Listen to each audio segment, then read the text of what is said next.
See, unlike you, Arjuna, I'm professional. Professional? World Championship broadcasters, professional? What are we talking about here? I mean, come on, look at us. We're wearing suits. I know. Dapper. I didn't even do this for Porsche for now, listen, come on. Well, you didn't have... What was Sadakist in? I don't know. I can't remember. I feel like he was pretty... Shit, I've got like 2 hours to figure out how to put up a banner behind me. Plenty of time, Chris. Hang on, sorry, Chris, I've got you covered there. There you go. Yep. Hey, it's my series. I can fucking swear if I want to. I'm gonna get in trouble on Twitch now. Sorry. No, you're good. You're good. I swear too much anyway. All right, fair enough. Okay. All right, downstairs you go, Chris. Thanks. Bye. Bye. How's my face looking? It's hard for you to tell. I'll get it done. That's better. I look a mess. I should have ironed this shirt. I can borderline see your face through my. Like, I know that's through my my 1/18th view screen, and then looking through like a further 1/18th view of my behind the scenes. Yeah.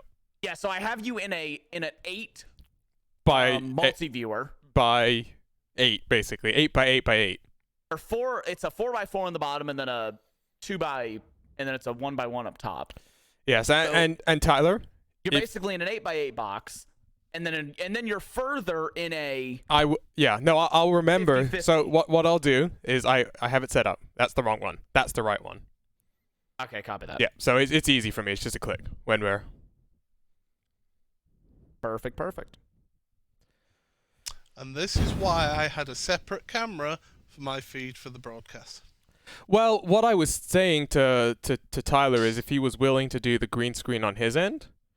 I know how I would get it done. That requires me doing a bunch of inputs, which is fine. That's dangerous for this. I'm going to switch headsets. I'm going to talk to these guys really quick, and then I'll I'm using X264 encoding. Right. That's smart. Okay. That's smart. I was using NVENC. Yeah, I know. I don't know why I'm not using NVENC. Not my problem. Oh, look at you. Okay. All right, you guys can still hear me, right? Barely. I don't think he's trying to talk to us. Oh, okay. Because he would whisper if he was. The whisper in our ears.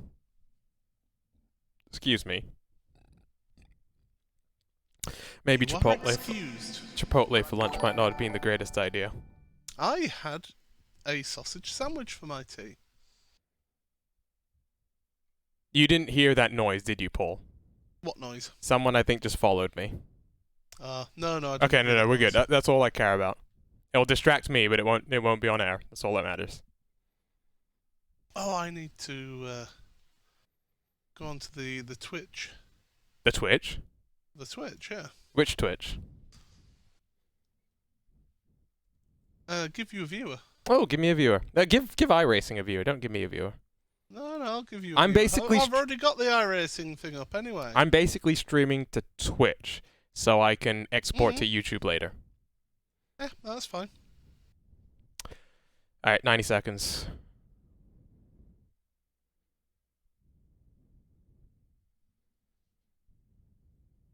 Oh, I do follow you, that's good. Yes, no, you do. I was just checking.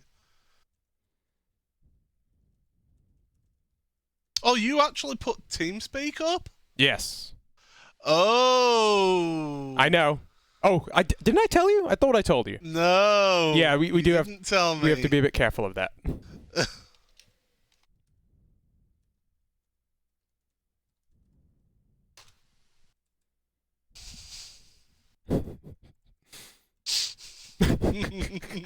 We would have been in trouble last week.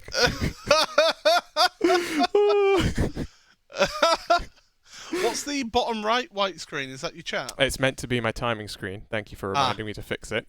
Okay. Window capture. Yeah, there you go. All right, here we go. 20 seconds. All right, guys, 30 seconds.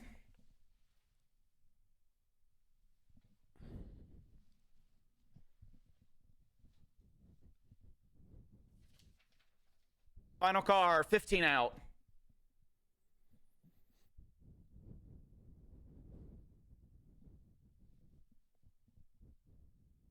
Spun intro, 3, 2, Mike's now hot.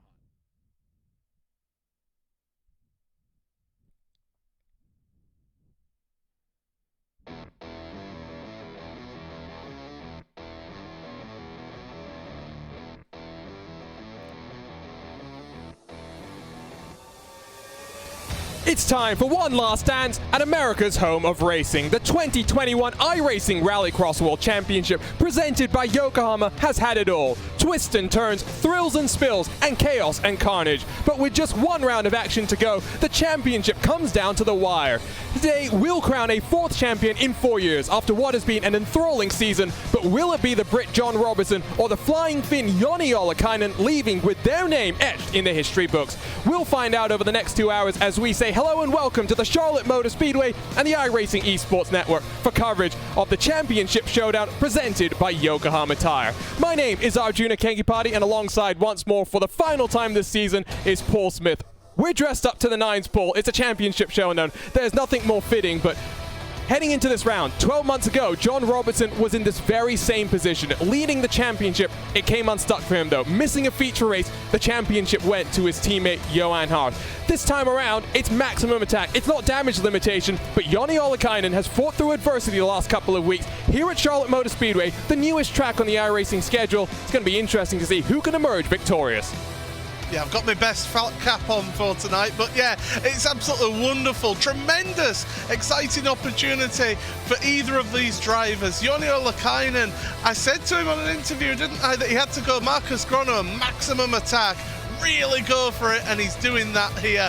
John Robertson, he's got to learn from last year. He's got to learn to not make the same mistakes that he made last year. And that's where I think the mindset coming into this is crucial. He's been king of qualifying, Yokohama Pole Award winner. Can he carry that forward and really set the marker right off the bat? Here's a look, though, at our venue for today's action, the Charlotte Motor Speedway. We got a sense of what this track is going to be like in the iRacing All-Star Invitational earlier this summer before the iRacing World Championship qualifiers got underway. But that was a fixed setup competition. There is no form book to look back on. You'll start on the pit straightaway, work your way through Heartburn Turn, hopefully not named very aptly here today, and down into the oval and work your way through a track that has got more dirt than asphalt, the most dirt across all 9 races in 2021. And I think crucially, it's important to note, Charlotte does have rallycross heritage. In 2012 and 2013, Global Rallycross came here in a layout that mostly used the pit straight and the main straightaway and some combination of turns, asphalt, dirt. Then in 2014, they went to the oval at the Charlotte Motor Speedway, the dirt oval, the thing that plays host to our season finale in the World of Outlaws iRacing World Championship. This is totally different. It's a track bespoke design for iRacing, and it's going to be really interesting to see how it plays out. But of course, Paul, before the World Championship drivers get a crack at it, we've got the All-Stars, and it's time to have some fun. It is certainly time to have some fun out there, and yeah, these All-Stars, they always put on a great show. They're out there doing qualifying at the moment, but this track, rather unusual for a North America track, it's got a longer Joker Delta. We will notice that through the rest of the coverage here today, so you will pick that up as we go along here, but certainly there's the calendar. It feels like yesterday when we started out at Daytona International Speedway back in the end of September. We're now very much into the autumn or fall, depending on where you're from, and certainly Charlotte Motor Speedway. I cannot think of a better venue to finish at. It's been a helter-skelter season as well, Paul, because it's been back to back to back to back. You can go on and on with that. No rest for the weary, and it's really shown who is prepared the best coming into this, because once you get down in the doldrums, it's very hard to pick yourself up from that. But that's where it's been great to see John Robertson, Joni Ollikainen, despite their adversity in the World Championship. John Robertson had to go through the last chance qualifiers at hell. Ollikainen a couple of times has gone to those last chance qualifiers. The way they bounce back from that, it's a championship mindset. It's a drive and a season worthy of champions. We were talking about this last week. Robertson is closer to his championship rival than he was last year, and that's despite having more points than he had at this point last year as well. Yeah, certainly. That is something that we have to keep an eye on throughout the World Championship coverage of how Robertson is under more pressure, but I would say that he's got quite a lot of backup. Last year it was against his teammate Johan Haaf. This time, however, Johan is now very much playing the team game in that one. So definitely going to be an intriguing one for the World Championship later, but we're all about set for the All-Stars. And so before we get to the World Championship fun, we've got All-Stars ready to go. And what a title fight we've got for the All-Stars. 3 drivers tied on 71 points. Let's take a look then at our Yokohama starting grid for our All-Star Invitational and the first heat of the night. eNASCAR journalist and indeed Traction GG journalist for all iRacing things, Justin Miller will be on pole position alongside a driver with some new hardware to his name, the NHRA Funny Car Champion for 2021, Ron Capps, with Trevor Teal completing the front row. Craig Williams returns in the 360 for Craig's setup shop. He'll be alongside Aero HD with Parker Retzlaff, winner at Daytona and tied for the championship lead, completing the 6 cars in our field. And remember, this is inverted in qualifying, so Parker Retzlaff, the fastest car in the field. Remember, we'll start on the main straightaway, work our way through Heartburn Turn, Chaos, Carnage. What is in store for us here today at the Charlotte Motor Speedway? We are ready to go racing. 2 championships left to be decided.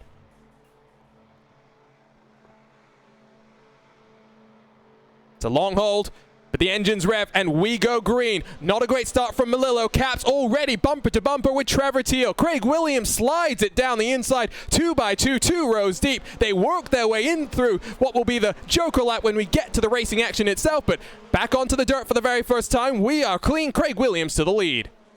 And of course they can take the Joker the first time around, unlike at some venues, Barcelona, and but still, up over the jump they go for the first time. And Craig Williams, we've seen that he can be competitive in that Beetle, of course, winning one of our All-Star events, but Retzlaff has been absolutely fantastic as we've gone on through this championship. Oh, but he hits the wall. Trevor Teal will sling it down the inside, barges his way on past. Who comes to the Joker this time around? Off to the left-hand side, you'll see that Joker entry. Trevor Teal goes down. Interesting call, given that he was in second position. There you go. You'll see the difference in lines that are taken here. Is looks like Justin Melillo has also taken the Joker first time around. Down the hill through the double right-hander they go. Parker Retzlaff chasing down Craig Williams. And remember, top 2 advance to the feature directly from this race. But like we do for these heat races, we invert the feature. So if you win heat number 1, you start all the way at the back of our 12-car feature.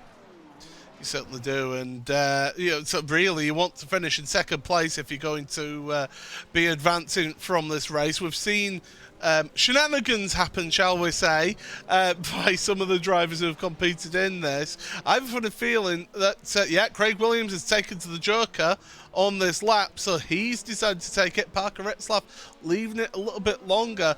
Joker strategy, we'll talk about it more at length in the World Championship portion of this, is going to be key around this track. With it being a longer Joker Delta, it's really going to be a case of making sure that you find yourself some clean air to come out into. And it's about 2.6 seconds slower if you get it right. But of course, with these All-Stars, they're not as locked into the rhythm as the World Championship drivers will be. So anywhere from 2.6 to maybe 3.6 seconds, depending on how tight to the entry they can get. Retzlaff already under pressure from Williams, though, so it does look as though it will be the Craig setup shot 360 Beetle that will take victory here as we'll come through the final couple of corners with 2 laps left to go as we come across the line. What's the gap between Retzlaff and Trevor Teal?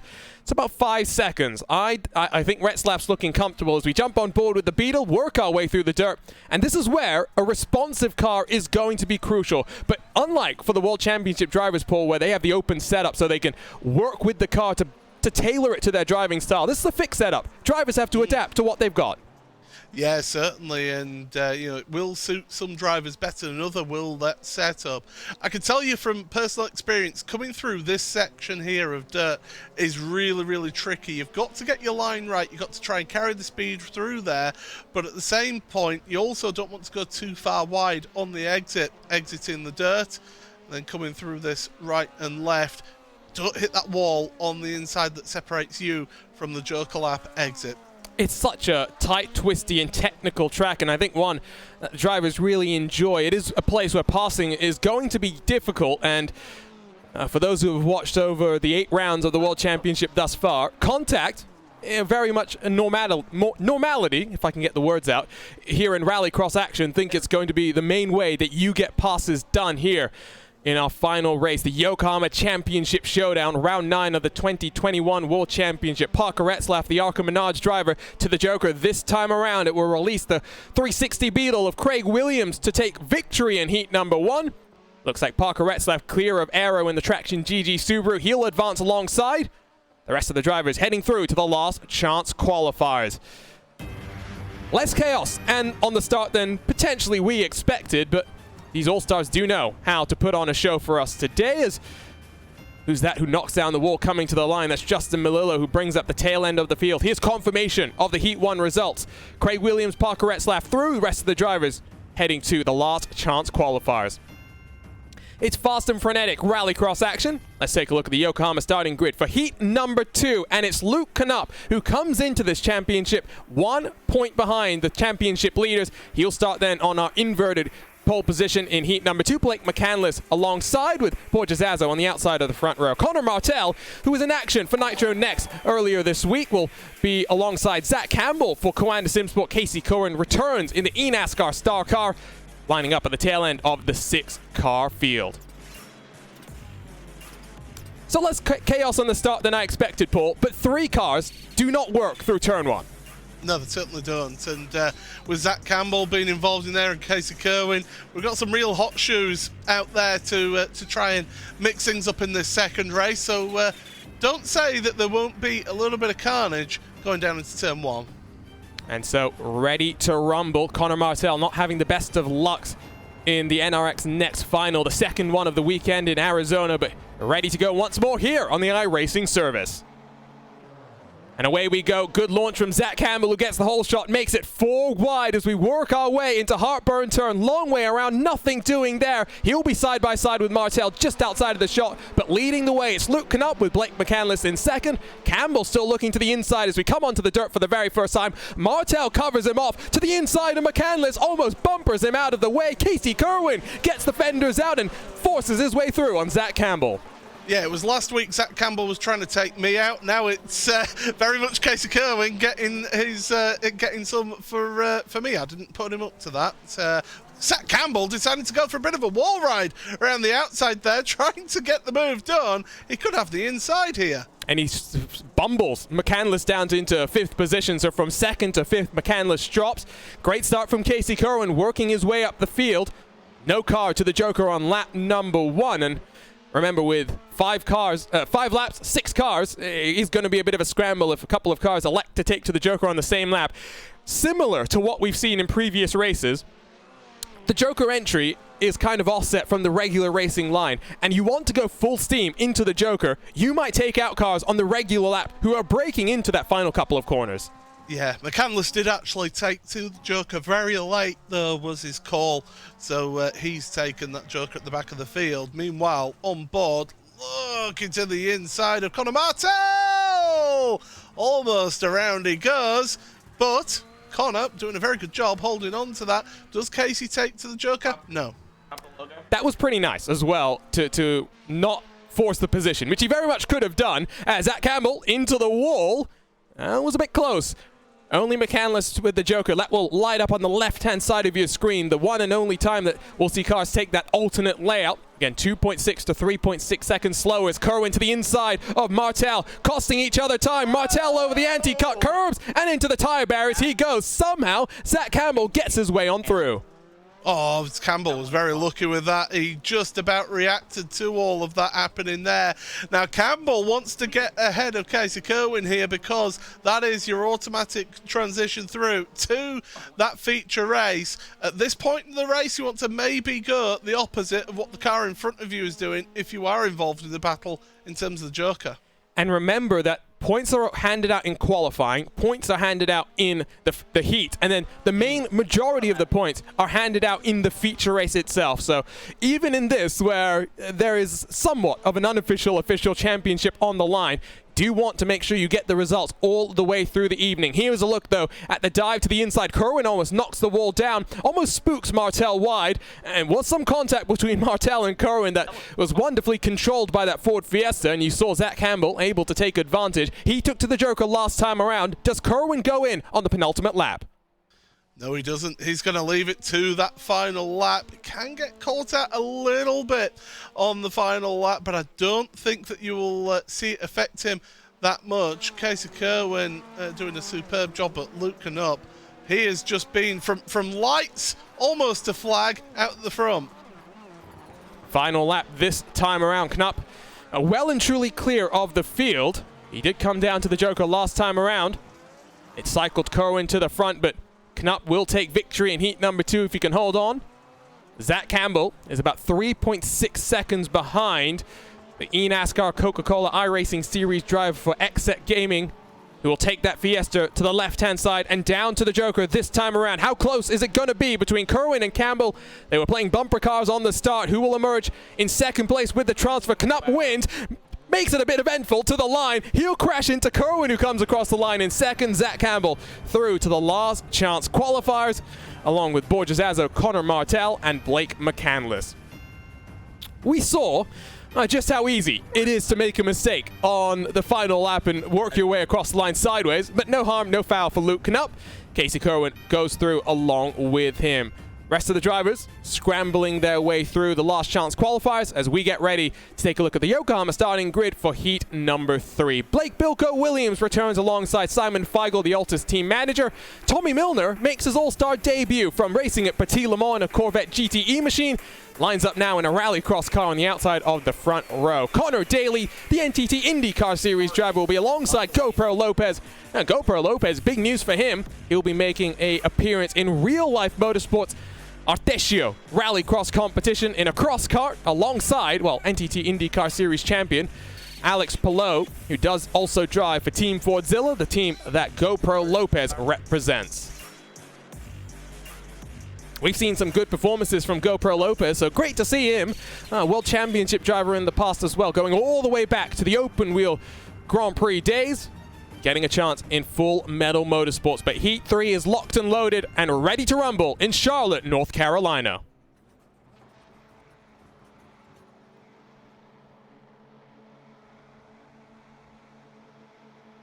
Away we go. It's a good launch from Simon Feigl, who gets the whole shot. Here comes GoPro Lopez in the Fiesta down the middle, almost 3 abreast as they work their way through Heartburn Turn. Bit of a lockup, but side by side just behind, it's Tommy Milner fighting with Blake Bilko Williams. Where else do you see this other than in the iRacing All-Star Invitationals? Elbows out, Tommy Milner almost turns everybody.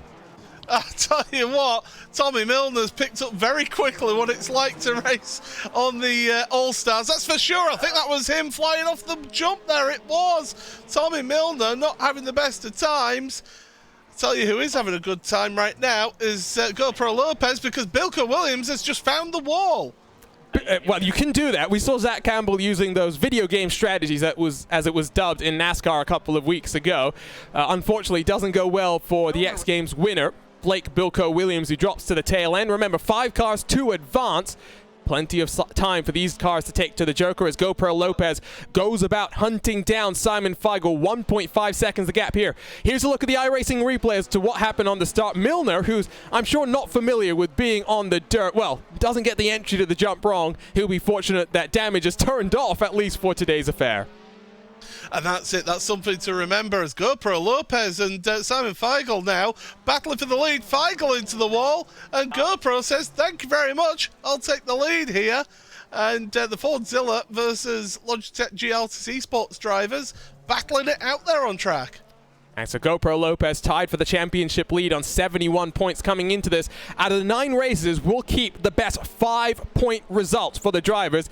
So it's not as simple as Retzlaff versus GoPro Lopez. Whoever finishes out front will finish at the top of the championship. It's a little bit more nuanced than that, but we'll keep you abreast of all the different things going on in that championship hunt. Here's a look at those point standings and how close it is. 3 drivers tied for first. Unfortunately, Jamie Fluke, with previous commitments for the Apex Racing team, not in action today. Knupp only 1 point back.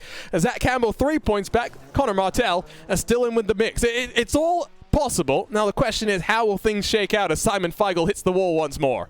There must be something wrong with those points. I don't see myself on there. But, race winner, heat winner. But in all seriousness, though, GoPro Lopez has been on absolute fire in this All Stars. I've been loving watching him, and it's great to see him out here competing in this because he's always exuberant with his driving style. And it certainly is good. Simon Feigl, yeah, he has caught up to GoPro, but that's because, well, he's taken to the Joker Lab as GoPro, so Simon will drop back that bit further back. But the Fordzilla driver in the Ford Fiesta, a sterling job up at the front. Fordzilla in Ford. It's a match made in heaven. It feels weird here in iRacing where we don't have as many Fords. When you commentate on the Fordzilla guys in another car, I've seen them in all sorts of GT machines, Mazda MX-5s, for example. Great to have Fordzilla in a Ford. You'll also notice the pink livery today for Simon Feigl and indeed all of the Altus Esports drivers. That will include Bo Albert and Luis Nunez in the World Championship as Feigl to the Joker does emerge in front of Daly. If he can hold on, it will be Feigl through to the feature, the 12-car feature, 10 laps on the board. He does have to fend off Connor Daly. They're in pink today for No Social Hate, a movement started by the V8 supercar driver Chaz Mostert, who is a friend of Altus Esports. Great cause, and great to see the Altus drivers, the Logitech G Altus drivers, supporting that in this final iRX Championship Showdown presented by Yokohama Tire. On board with Connor Daly, who's making his way through the penultimate couple of corners. GoPro Lopez well and truly in control. One final lunge if Daly wants to look to the inside, just a little bit too far behind. And Simon Feigl, if he can keep things tidy, will go on through with GoPro Lopez across the line in style. Heat 3 is done and dusted, and just like that, we find ourselves ready to go for our last chance qualifiers. Nice and easy for GoPro Lopez, working his way up from the back of the pack to almost 5 seconds clear of Simon Feigl. Connor Daly, Tommy Milner, and Blake Bilko Williams. One final chance for them to make their way into the final feature of the season. Here's a look at the last chance qualifier grid, at least the first of them. Aero HD alongside Connor Daly and Borja Zazo on the front row. Newly crowned 2021 Funny Car Champion for the NHRA, Ron Capps, alongside X Games medalist Blake Bilko Williams. It's been a bit calm so far, Paul. I'm hoping it gets a little bit more exciting, although I'm not sure the drivers will appreciate that too much. Well, I can tell you it's the top 3 who do qualify for the feature race, so you know, the gloves might come off for this race here. Bilko, though, literally the last person across the line in that last heat race, straight into it. It is brutal at times, this rallycross, with how you just straight into another race. But that's what we love about it. There's no time to fret on your mistakes. There's no time to get down in the dumps. It's all about picking yourself up and going once more. That's what we've seen from John Robertson, from Joni Ollikainen, our World Championship competitors. They'll get underway in about half an hour's time. But last chance qualifier 1, ready to get underway. We are racing for 5 more laps. Ron Capps does get a great launch, but has to back out of that one. So does Aero, side by side, sending it into turn 1. Connor Daly gets things done. Borja Zazo will be alongside. 5 cars start this race. 3 of them advance to the feature. A great start from Connor Daly. Ron Capps is making some moves, so look at that. The Beetle down to the inside, nicely ahead of Aero. And the Traction GG driver, well, he's going to have to fight back in this one. But Ron Capps, he's a competitor and a half. As you say, champion as well. So, you know, he's got some fighting spirit in him yet. And it's crazy to think just how long he's been out there in the drag racing scene.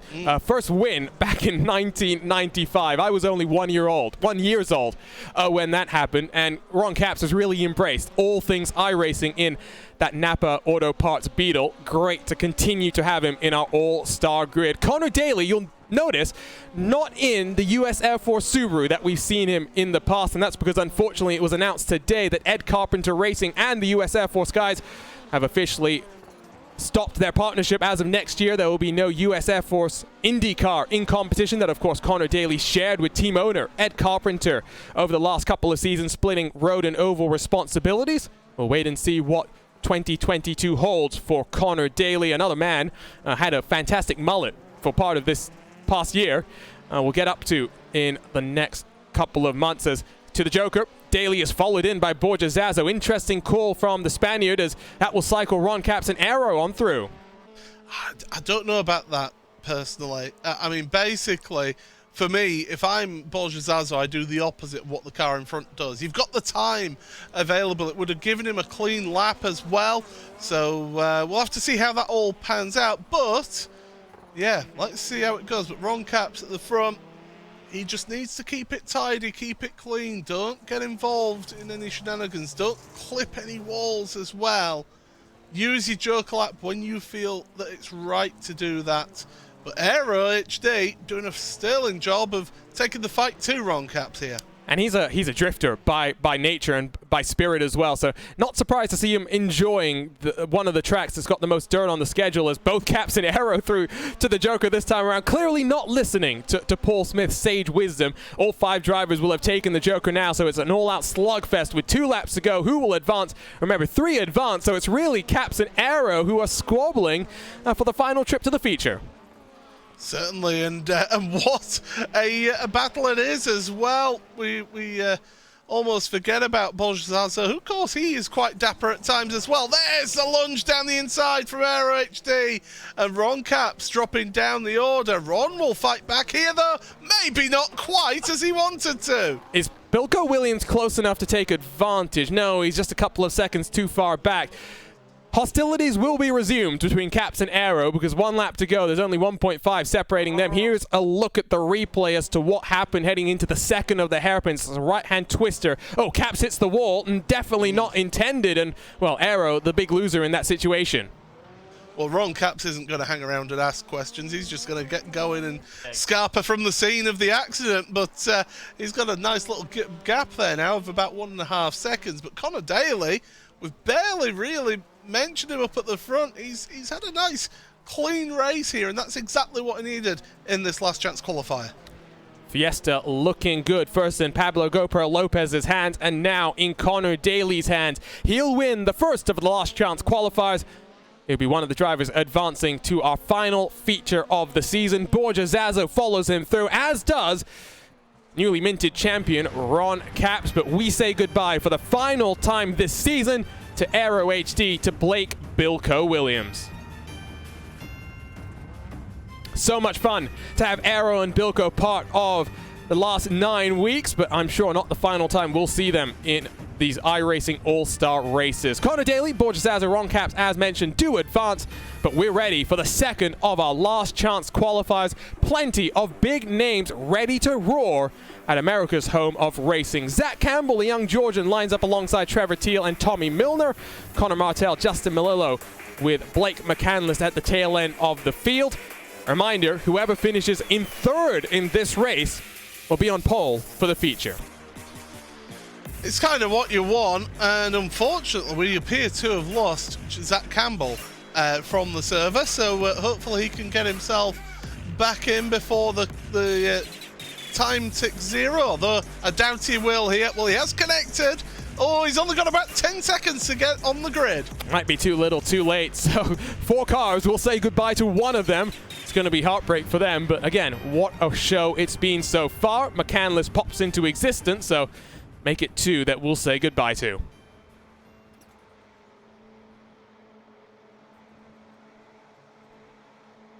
It's a great opportunity for Connor Martell if he can get the launch, but immediately Trevor Teal covers off any potential move. Long way around. Martell locks up. Martell rides the wall. Heartburn turn, excuse me, claims its first victim. It might as well be heartbreak turn, that's for sure, because that was not really the intended line that you need to take through there. Connor Martell, as you say, just locked up the brakes. Back end went out from him, up onto the K-rail. And oh my word, he's going for a bit of a spin dry.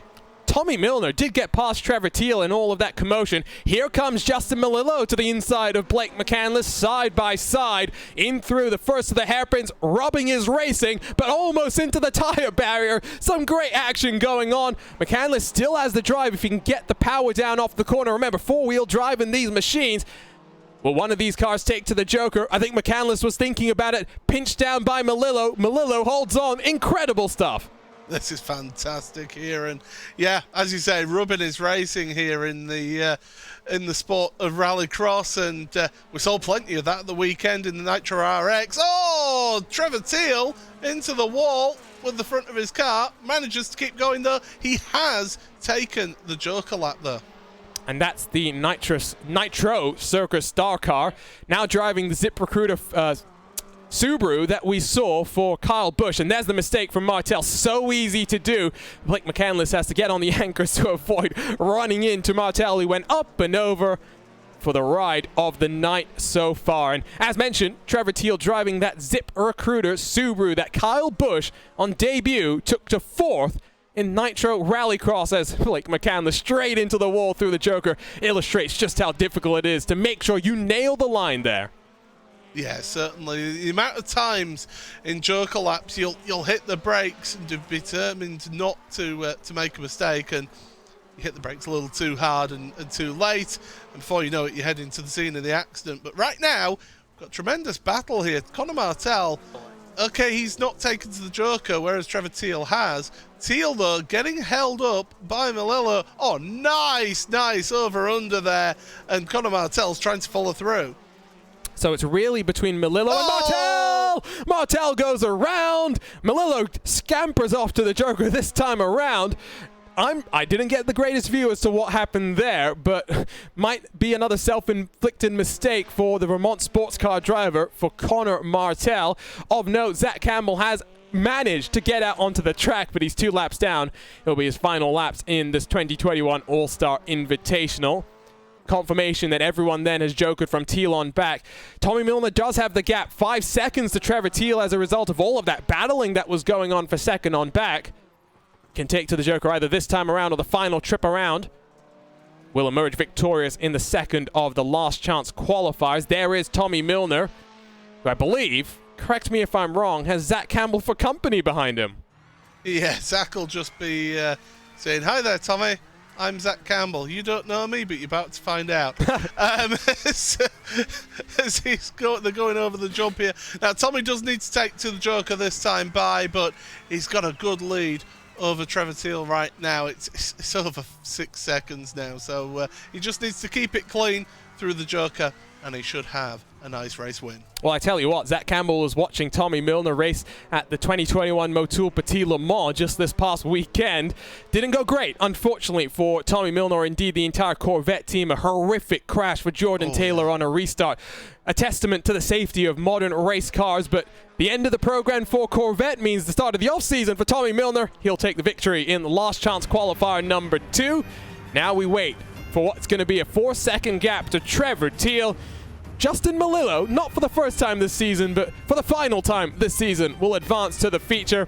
We unfortunately say goodbye to Vermont sports car driver Conor Martel, Blake McCandless, the eNASCAR Contender Series driver, and of course Zach Campbell, Coanda Sim Sports' own, will be in action for the 2022 Porsche Tag Heuer Esports Super Cup. Here's the look at the results. It's a Subaru Fest in Last Chance Qualifier 2, and what a race it was. But the heats are done, the last chance qualifiers are done. Next up, it's feature racing action here at America's Home for Racing. Don't go anywhere. We'll be right back on the iRacing Esports Network.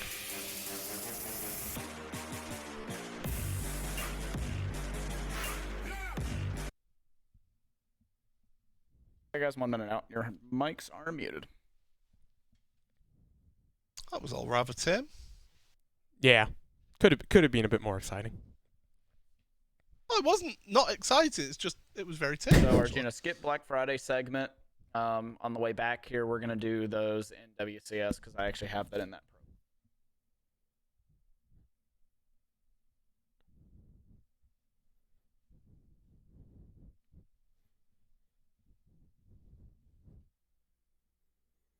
Have about 4 minutes when we come back. We're just gonna go to statics in the practice session.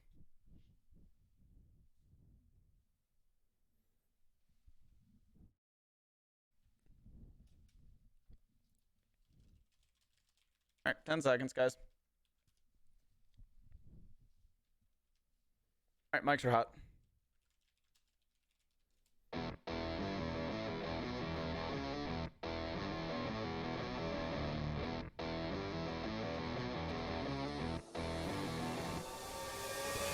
Welcome back to the Yokohama Championship Showdown here at the Charlotte Motor Speedway. There's one thing that separates first place from the rest of the pack, the finish line. High-performance, race-inspired Yokohama Advan tires give you the drive to win. Discover Advan at yokohamatire.com. My name is Arjuna Kankipati, and along for the final showdown is Paul Smith with Tyler Maxon in the production truck controlling all of the action. We're going to take a look at what is going to be a crazy 10-lap feature with 12 cars ready to rumble, Paul. And it comes down to this. There are still hypothetically 4 drivers with a chance of the championship here. Pablo GoPro Lopez, Parker Retzlaff, Luke Knupp, and an outside chance for Craig Williams. It's all on the line, and given what we've seen so far this season, it's just going to ratchet up in terms of excitement, in terms of entertainment, and in terms of you and me losing our voices here. Oh, Paul, it's always a good idea if you switch your microphone on. But yeah, we better not lose our voices. Thankfully, I can switch my microphone on. But yeah, it's going to be an intriguing finale to this race and to this All-Stars season. It's been tremendous fun as this All-Stars. I mean, I got to experience 2 rounds of it, and I thoroughly enjoyed the challenge of having to try and race and also try and answer questions whilst being able to race. But the attention's not on me, it's all on these guys going for the championship, and this is going to be tremendous. I can't wait for it. To be fair, one of my favorite moments this season was last time out at Sonoma when we went on board with you for one of those starts, and my call, Paul Smith gets 1, Paul Smith gets 2, Paul Smith gets 3. Yeah, and then the follow-up was, that's how we do it. It was great fun, and you got a taste of what it's like to be out there on track and to really get to grips with these cars. And if you want to get your hands on Rallycross, maybe something else in the iRacing bevy of entertainment that's present, we've got 4 different licenses: Dirt Oval, Dirt Road, Oval, and Road. Plenty of content. Well, the iRacing Black Friday sale is underway because every day is race day on iRacing, and there's never been a better time to jump into the world's premier motorsport simulator. New memberships are 50% off. Sign up now at iRacing.com/Black Friday to get started on your road to the virtual checkered flag.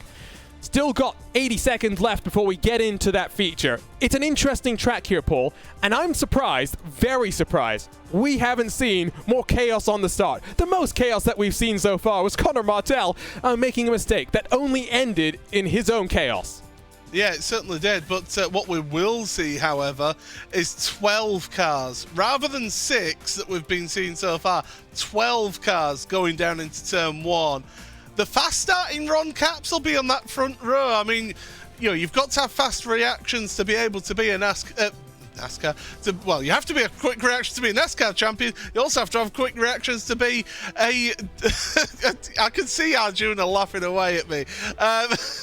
You can tell it's a championship finale. Yeah, you've got to have lightning reactions, though, to be able to be a funny car top fuel champion, and certainly he has got those reactions. So don't write him out of doing well in this feature race. We can dress up as much as we want, Paul. Yeah. But the reality is we're just here to have a good time, and a good time we are having. And self-plug, shameless self-plug as well. Both Paul and myself are nominated for 2021 VCO Simi Awards in the Best Commentator category. So decide who you like better and then head over to VCO social media to learn how to vote. But we are ready to go. 10 final laps of action in the 2021 iRacing All-Star Invitational. Let's turn up the silver scrapes. Let's go trackside and take a look at our Yokohama starting grid.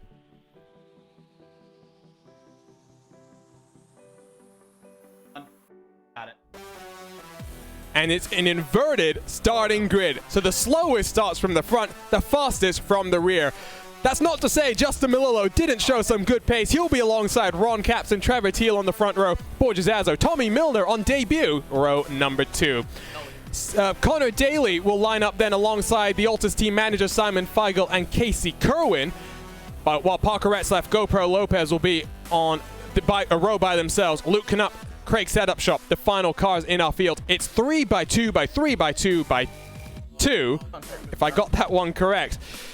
We're in for an entertaining start here, Paul. I'm not sure how this is going to go. I don't know how our maths is going to go either for this one, let's be honest. But, you know, these drivers, they're all set there. Time is ticking down.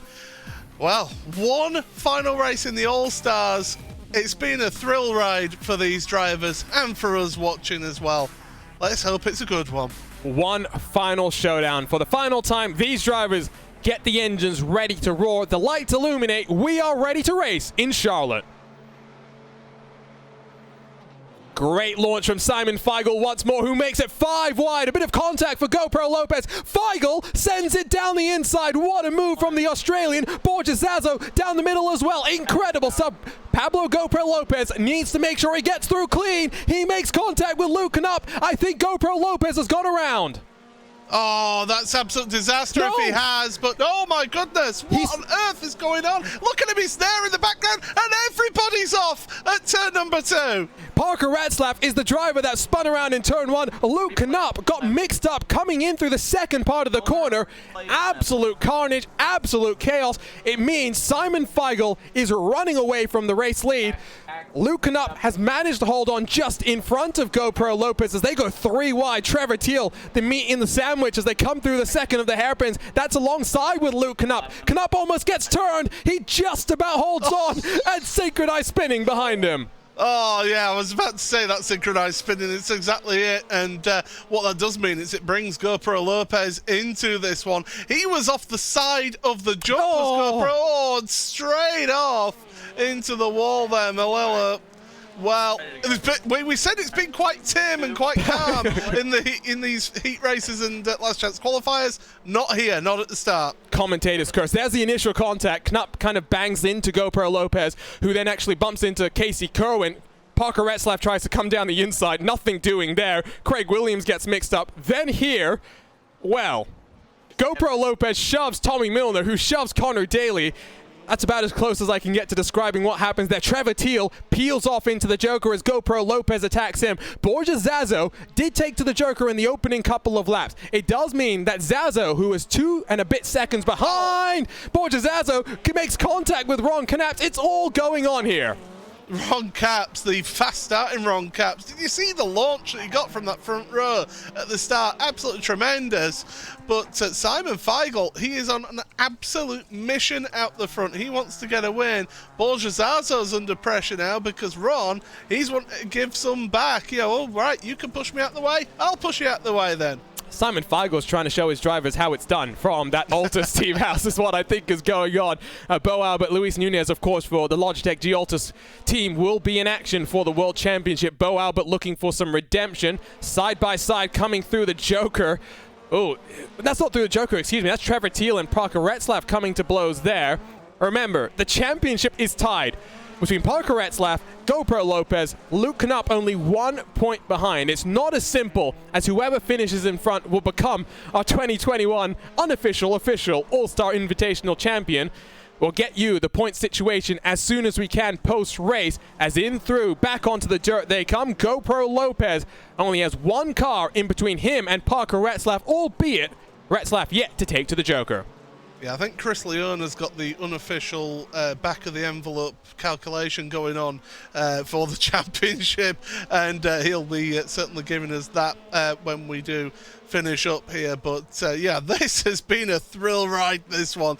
This is a tremendous race, and if this is what we can expect from the World Championship drive as well, I mean, sit back and get your favourite beverage of choice, because you are going to see an absolutely blinder from some racing from the World Championship. Look at that.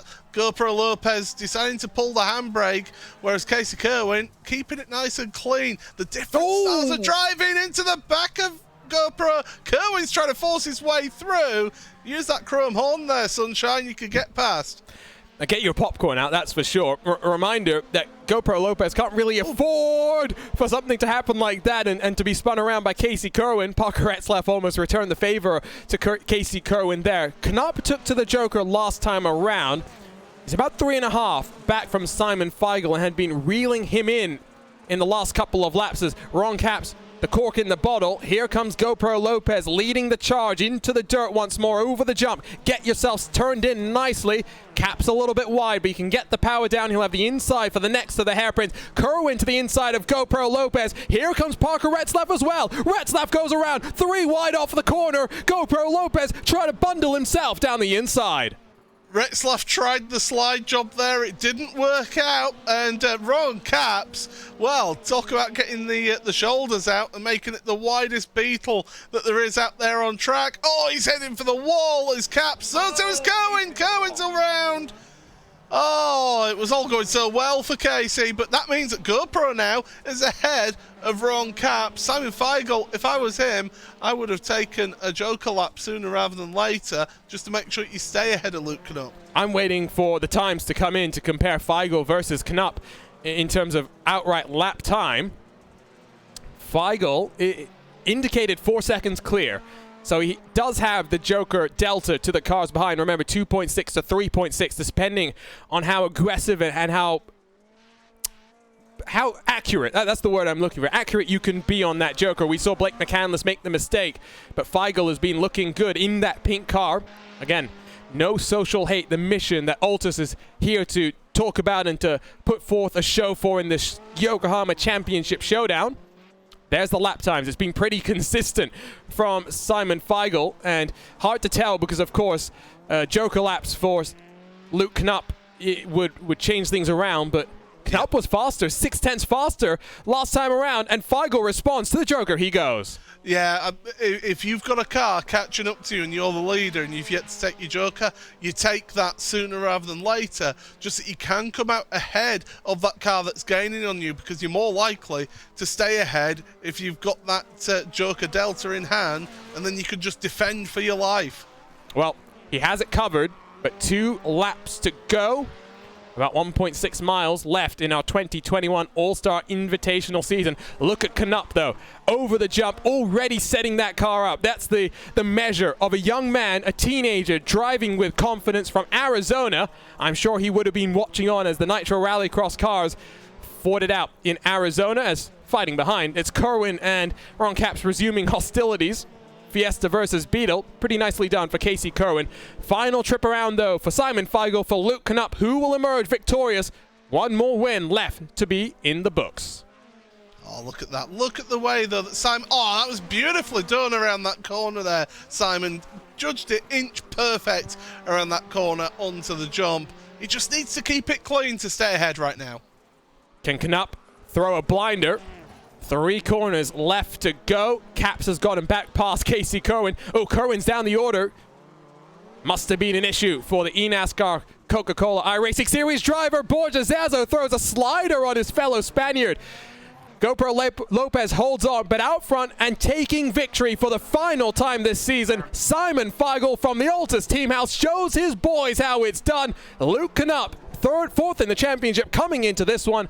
Finishes things off in 2021 with a 2nd place finish. It's going to be close for the championship standings. We'll get those to you as soon as we can. The rest of the cars across the line. What a drive from Simon Feigl. Got the whole shot on the start, made it 5 wide, held his nerve, managed to slow down before he ran into the walls at Heartburn Turn. Emerges victorious, half a second clear of Luke Knupp. GoPro Lopez completes the podium. It will be between Knupp and GoPro Lopez, surely, for the championship, with Borja Zazo. Ron Caps through the top 5. Tommy Milner on debut in 6th. Parker Retzlaff 1 to kick things off at Daytona. 7th, the best he can manage to close things out. Craig Williams 8th. Trevor Teal in 9th, with late race troubles for Casey Kerwin dropping him down to 10th position. With Connor Daly, Justin Melillo rounding out our 12-car field. Well, take a breath, relax. The All-Stars are done. We've still got post-race coverage before we take a look at the World Championship action. Don't go anywhere on the iRacing Esports Network. We'll be right back with the winner of today's action.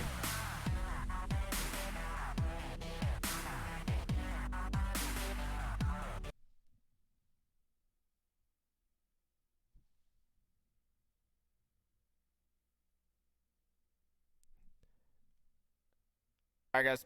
You want 30 seconds till we're back. You guys are muted. This is the final commercial here. We're going to go Simon, and then if we get Luke, and then GoPro, and that will be it. Championship is tied between GoPro and Pablo and Parker. We'll go orders 1 through 3rd. I'm going to go ahead and jump over into WCS sessions. So Yeah, WCS is up.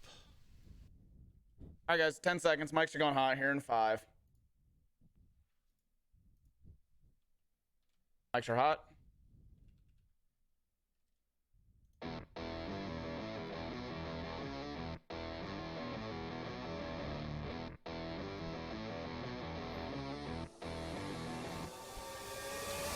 Welcome back to the iRacing Esports Network, where we've just witnessed a championship showdown for our All-Stars that has left the championship after 9 races tied between Pablo GoPro Lopez and Parker Retzlaff. This championship showdown is brought to you by Yokohama Tire. There's one thing that separates first place from the rest of the pack: the finish line. High-performance, race-inspired Yokohama Advan tires give you the drive to win. Discover Advan at yokohamatire.com.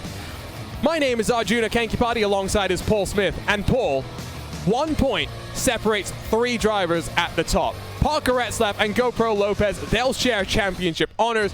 Luke Knupp, 1 point back. If he had taken victory, it might have been a little bit different. Oh, if it's the biggest word in motorsport, it certainly is, and he'll be a little bit gutted at not getting the championship. But at the end of the day, they're here to have fun, and my goodness, we saw that in buckets full, and certainly put on a great show, whet the appetite for the World Championship drivers in just a few minutes' time. The bar has been set pretty high for the World Championship drivers in terms of entertainment, in terms of the championship showdown that we'll see. We're getting our drivers on the podium lined up for the post-race interviews. We'll get to them in just a couple of moments. I think we have Simon Feigl, who is ready to go and standing by here in victory lane. And Simon, you put on a show there, and you've shown your boys just how it's done. Talk to us, though, about the cause that you're representing here today in those pink Altus cars. Yeah, no worries. Thank you. I mean, yeah, that was pretty cool. But we're here today for no social hate. It's one of these things that comes around in real world sport, but also in e-sport as well. And it's something that was a movement that started with Chaz Mostert earlier this year. Just around, particularly at that point in time, there was a lot of verbal social stuff going on around. I think in supercars about a particular driver and it just starts getting very personal, and it's not really on. The online communities are there to be fun. We want to have fun, and obviously we want people to be passionate fans and everything like that. But at the same time, we need to be respectful for each other. So that's kind of what it's all about, and we're kind of bringing it to the esport world. It's a great cause, and I think given that esports and sim racing is such a global thing, the repercussions for your words sometimes not felt, but there is definitely an emotional impact on the drivers. Talk to us, though, about this track, because you've just had the chance to drive it, and now you're going to have to sit back and watch with bated breath as Luis Nunez and Bo Albert take to the track for the final time this season. Recap 2021 for both your drivers and how you think things have gone. Yeah, look, it's been quite up and down, I'd say. I mean, we've certainly had our fair share of drama, but I think that's sort of rallycross as well. So I mean, part of it is just the nature of what it is. It is contact sport. It can be cutthroat at times, but that's just the way it is. It's with these short little races, anything can happen, and it usually does, as Murray would say. But yeah, so I think Luis is probably has certainly stuck with it and had a really pretty solid season. He's been lucky in some ways, but also unlucky in others. Like I think last round was really unfortunate. Really should have been in the feature, but yeah, like it's hopefully with him sitting right on the 10th place, so we were hoping to finish top 10 with Luis. So that would be a fantastic season result for us. And then with Bo, obviously, I think it's been pretty well documented. His unfortunate first half of the season. So, obviously we're not the kind of people to sort of to drop out or anything like that. We'll stick it out the season. And but yeah, it's sort of been a bit more about fun the last sort of few rounds with Bo. But hopefully again we'll have a good round tonight, and it's a good start with this result. And talk to us about the Altus Team House as well. I know you've got a cat there. What's the environment like for you having 2 drivers for sure, you and Bo, and I've heard rumors that there's a couple more coming to join the fun as well? Yeah, absolutely. I mean, we, being in Melbourne, which is where the house is, we moved in the middle of a very short 2-week lockdown, which then, a couple of weeks later ended up becoming a 100-day lockdown. So, we've unfortunately Melbourne has been it literally has the world record for the most days in lockdown. I think it's around 270 odd days or something over the last 2 years. So it's that has delayed, I guess, the things that on the plans that we did want to do. So it sort of put things back. But I think a couple of weeks ago we got out of lockdown, so we're hoping to get things underway. But again, with tradies and things like that, it does make things a little bit difficult with the backlog of work. So we're hoping to kind of fit out the sim room and everything like that in the next couple of months, and then that will be more complete. With the way it is at the moment, it's very much, I guess, as is a normal house. But yeah, that'll change coming up, and then we'll have another driver joining us in the next month. So we're excited about that, and big plans for next year. So we're very excited about it. Congratulations, Simon, on all things that have gone on for 2021. Hopefully, you and Bo can sit back after the next hour and kick back and relax, but you'll be watching with bated breath. Congratulations on the win.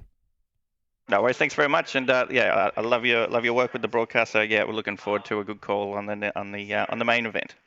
And we can't wait for that. But before we get to the World Championship action, we've got the driver that is tied, well, not tied, he's 1 point back from the championship. It was an incredible championship showdown. Luke Knupp 1 point short when all things are said and done. Paul Smith is standing by. Yeah, Luke, I mean, you looked like you were having fun out there, just missing out by 1 point in the championship, but at the end of the All-Star events were all about you having fun out there. How was it? Exactly what you just said. I had a blast doing it. I posted on my Twitter this morning that I didn't know what to expect coming in, and to get a win in the second race, I was already good with that. And then I started taking it a little bit more serious, and I saw the points, and I was like, dang, I have a shot at this championship. And I put some time in this week, and I really had good pace, and I was just making too many mistakes. And how did you find Charlotte here today? Because it's a tricky track, isn't it, to get right? Yeah, it really is. The mixture from dirt to asphalt is tough because you got some fast asphalt corners and fast dirt corners. So it really makes for a technical course, but a really fun course. Well, I know my producer is shouting in my ears that we're running out of time. So thank you very much for joining us here, Luke, and all the best for the rest of your year. Happy New Year to you. Thanks. I just want to thank all my guys, Reaper Speed Lab and Ultra Wheels. Thank you, guys. So that was the young teenager, Luke Knupp. And, well, Paul said it, we're running out of time because the All-Stars, well, they know how to put on a show, but we've got one last dance. The championship showdown, 2 drivers fighting neck and neck for the 2021 iRacing Rallycross World Championship presented by Yokohama. That's up next on the iRacing Esports Network. Let's get ready to rumble for the championship showdown.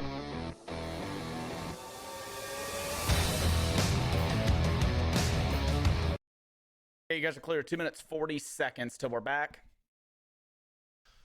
Whew. I saw the time and I was like, yeah, let's just let's finish. Let's do this. How can I make this sound amusing? Blame Tyler. Blame you for asking the world's longest questions again. Yeah, but I thought we had more time. I literally have a clock on my screen. I have it on the other one. Simon went a bit long on the answers, which is because you're right. It's my fault. I asked long questions, but still. Dear. Hey, this should be fun. Yeah, let's do this, man. I didn't get, but I did.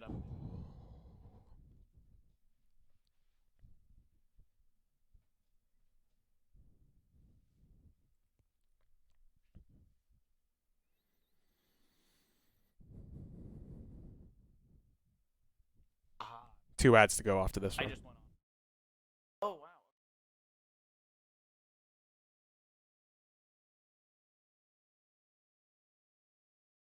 Got it fixed. 5 points.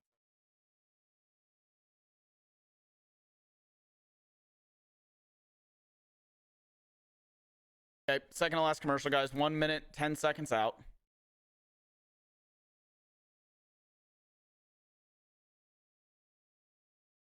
All right, so on the way back, we're going to go logo, your cam, schedule, then into track map. We're going to skip qualifying coverage. We're going to talk about the standings. You can take a little bit of time on that. Then we're going to kick keys to victory to end it. And from there, hopefully we are About 30 seconds on keys to victory, then straight into the grid.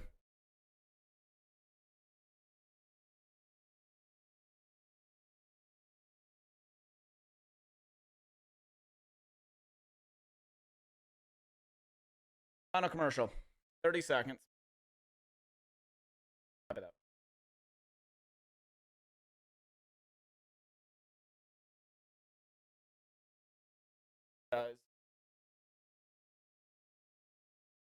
There's other instances we'll show them, but I'm not focused on it. Yeah, that's fine. All right, guys, 5 seconds. Mike Trot.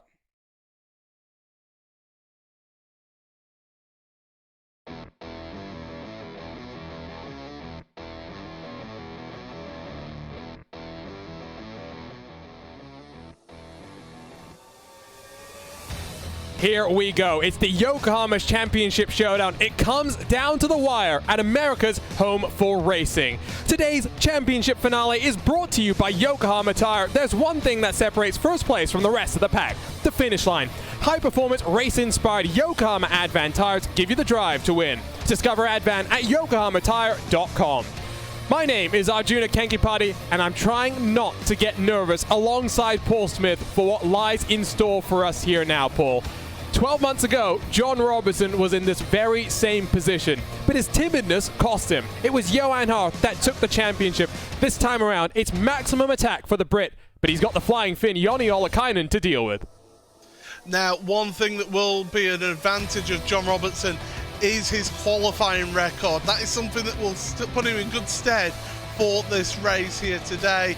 He really, if he can get a good qualifying, get himself pole position, then he has set himself in a great standing for the rest of this event here today. But we've seen one little mistake in this championship. You can be in those last chance qualifiers, and then the pressure really is on. It would be a 6th Yokohama Pole Award of the season for John Robertson. He's already won the Yokohama Pole Award over the course of the season. Can he add to his tally, secure 6 valuable championship points to build up the gap to Joni Ollikainen? Technically, Tommy Holman is in with a fighting chance of the championship, but it's a fighting chance, mathematical chance, not a realistic chance. Let's talk about the schedule and the road that we've been on to get to this point. 9 consecutive weeks of action. It's been helter-skelter, back-to-back, completely engrossing stuff out on the track, but it ends here today. We've had 3 new tracks on the iRacing Rallycross World Championship schedule. The final of them here today. There's no form book to look back on other than the 2021 All-Star Invitational pool. It was a fixed setup affair, but guess who won there? A certain flying Finn called Joni Ollikainen. Yeah, so write him off at your peril, that's for sure. But, you know, you can't write him off. You can't write off John Robertson. You can't write off anybody in this series. But we've been all over the North America and Europe as well. And it's been a tremendous season, a relentless, breathless pace. Here's the track to have a look at here. Things to note of this track: the Joker lap is about a 2.6 second delta. We've got the most amount of dirt of any track in this season on the road, so make sure you keep an eye on it. And as you mentioned there, Joni Ollikainen, the All-Star Invitational race winner here. It's a great track. We've seen some interesting things. I think the start is crucial. When I talked to John Robertson yesterday, knowing his record in qualifying, he thought it was imperative to make sure he was on the inside heading down into turn 1, so you don't get pinched off, so you make sure you can control the run as you rejoin the regular part of the course. So much intrigue. Let's take a look at how the championship has been baked out so far, where we stand, because it's not just the championship that's up for grab. The top 10, which are the points paying positions, the prize money paying positions, also very, very close. Jacob Rafos, thanks to a fantastic podium for him last time around, 2nd place, his first podium in his rallycross career, has leapfrogged his way into 9th. He finds himself 4 points clear of Luis Nunez, who does sit in the golden bubble, as it were. Jake Robertson, Rasmus Tuominen, and Josh Fox just outside of there. But focusing on the championship, these points include how qualifying is shaking up right now. Remember, 6 points goes to qualifying victor, and then in the heat, 8 points for a victory there, all the way down to 2 points to finish down in 7th. The main event, the feature, that's where the big bucks are paid out, 15 points. It means a maximum of 29 points are handed out in qualifying. And guess who's on provisional pole right now? Joni Ollikainen with John Robertson down in 4th. Championship gap down to 3 points. This is incredible already. I mean, Joni just has to go, as we say, maximum attack right here. And that's exactly what he's doing with a tremendous qualifying time. And, well, crucially for him, Tommy Holman has qualified 3rd as well to knock John Roberts down to 4th place. It does mean that they're all going to be starting that front 4 on pole position for their respective heat races. But here are the keys. And, well, we've mentioned all along the bottleneck down into that first turn at the start. The walls, be careful of the walls. We saw in the All-Stars drivers getting into those walls. They had no damage to worry about. They do in the World Championship. And the Joker strategy, when do you take that Joker? We'll see it all play out here. But qualifying has wrapped itself up. It is time to take a look at the Yokohama starting grid and to hand out our Yokohama Pole Award for the final time in 2021. And so for the first time since Daytona, it's Joni Ollikainen that takes the Yokohama Pole Award. He'll be lining up alongside Kevin Ellis Jr., who currently leads the Dirtfish Rookie of the Year standings. Otto Taskinen, who has been involved in the wars so far this campaign, will start on the outside of the front row. Another driver involved in the wars is Bo Albert. He'll be alongside the king of the dirt, Alex Bergeron, who started his campaign for another iRacing World of Outlaws sprint car title this Monday. Matt Busa, Luke Krause, the final cars in today's Heat 1 action. Can you feel the tension, Paul? Is it rising? This is tremendous. I'm loving this. And look at that, Kevin Ellis Jr. He's in the Ray Hall Letterman Lanigan car, but he is a part of Apex Racing Team. Who else is in Apex Racing Team? John Robertson. Kevin will want to get ahead of Joni here. He has to. He has to help out John Robertson, but we are ready to go. The World Championship comes down to the wire, and Kevin Ellis Jr. has gotten the launch he needed. Bo Albert goes aggressive right off the bat. Joni Ollikainen defensive to cover off the Australian. It's still side by side as they work their way through the final corner on the track, onto the dirt, across the start gantry. Kevin Ellis Jr. has bundled Joni Ollikainen wide. Here comes Bo Albert down the inside. Now, we've seen earlier in this season Joni Ollikainen get into trouble in heat races and end up having to go through the last chance qualifier. Will he be able to hang on to at least 2nd place here? It's crucial for him to get some good points if he finishes 2nd, but ideally he wants to win this. He'll be working with his spotter to try and move forward. Meanwhile, Alex Bergeron and Bo Albert are fighting and carrying on what they started earlier on in this season. Bo Albert is the big winner out of that one. Bergeron bundled around. The US Air Force Subaru of Ed Carpenter Racing and Matt Busa takes advantage. Bergeron finished 2nd this past Monday at the Volusia Speedway as that World of Outlaws iRacing campaign kicked off. Reminder, you can catch the action on iRacing Esports Network as well as Dirtfish and live and free in sound and vision. Kevin Ellis Jr., 6/10 clear of Joni Ollikainen. Basically a two-way fight to transfer directly into the feature. And unlike with the All-Stars, there's no invert. If you win this heat, you start on pole position. You certainly do. You can see that we've got Joni Ollikainen's name highlighted in the timing tower.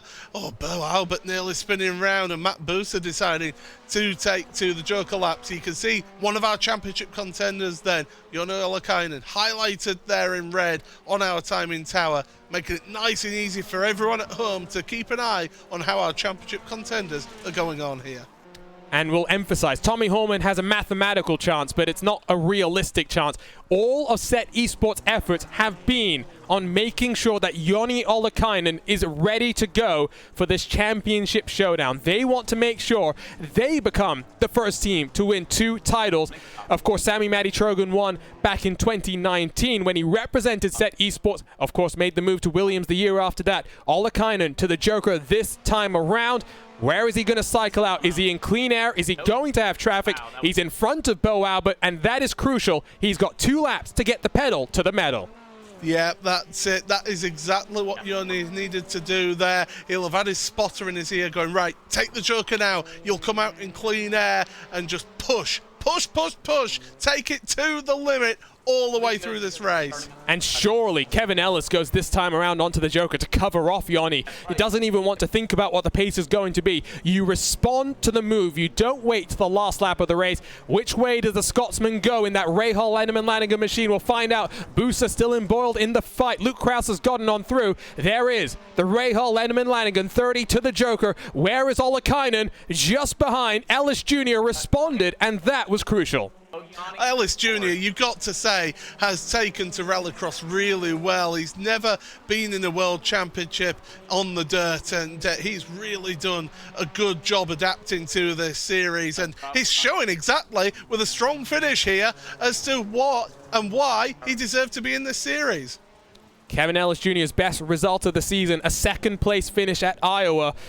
Talking to him preseason, he wanted a victory. He's got one final opportunity. Some battling back in the pack. This is for grid position in the last chance qualifier. But up front, the Glasgow native wins heat number 1. Kevin Ellis Jr. deprives Joni Ollikainen of a crucial world championship point.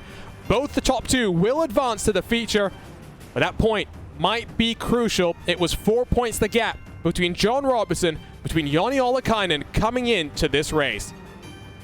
Rest of the field to the last chance qualifiers: Bo Albert, Luke Krause, Matt Busa, Alex Bergeron, Otto Taskinen, of course, spun around on the opening lap of the race. We're already ready for heat number 2. Let's dial up the Yokohama starting grid, which finds the Temecula, California native Vicente Salas, one of the most improved drivers over the course of this year.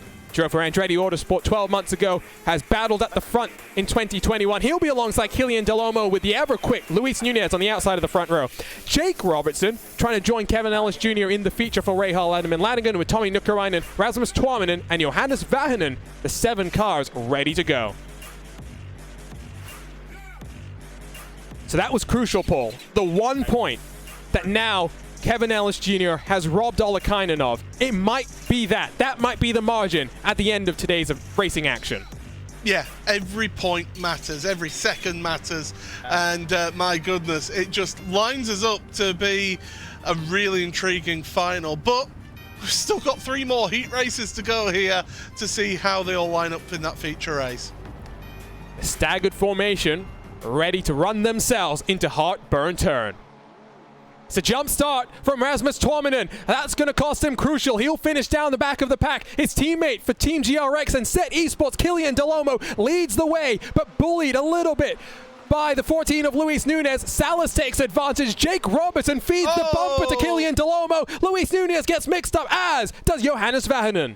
Oh, that's a huge incident then, and that is crucial because Nunez was looking really aggressive there at the start, and yeah, just getting caught up between the two of them, and to the wall they go. Killian Delomo as well has dropped back from the pack of this race, but Vicente Salas, what a start for him from pole position, staying out at the front.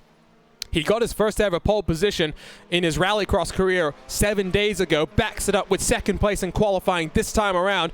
Really has been impressive. Could have taken victory at Atlanta Motor Speedway, if not for Johan Harth playing bumper cars with the rear end of his car, costing each other time. That led to John Robertson, taking the Joker on the final lap of the race and cycling to the race lead.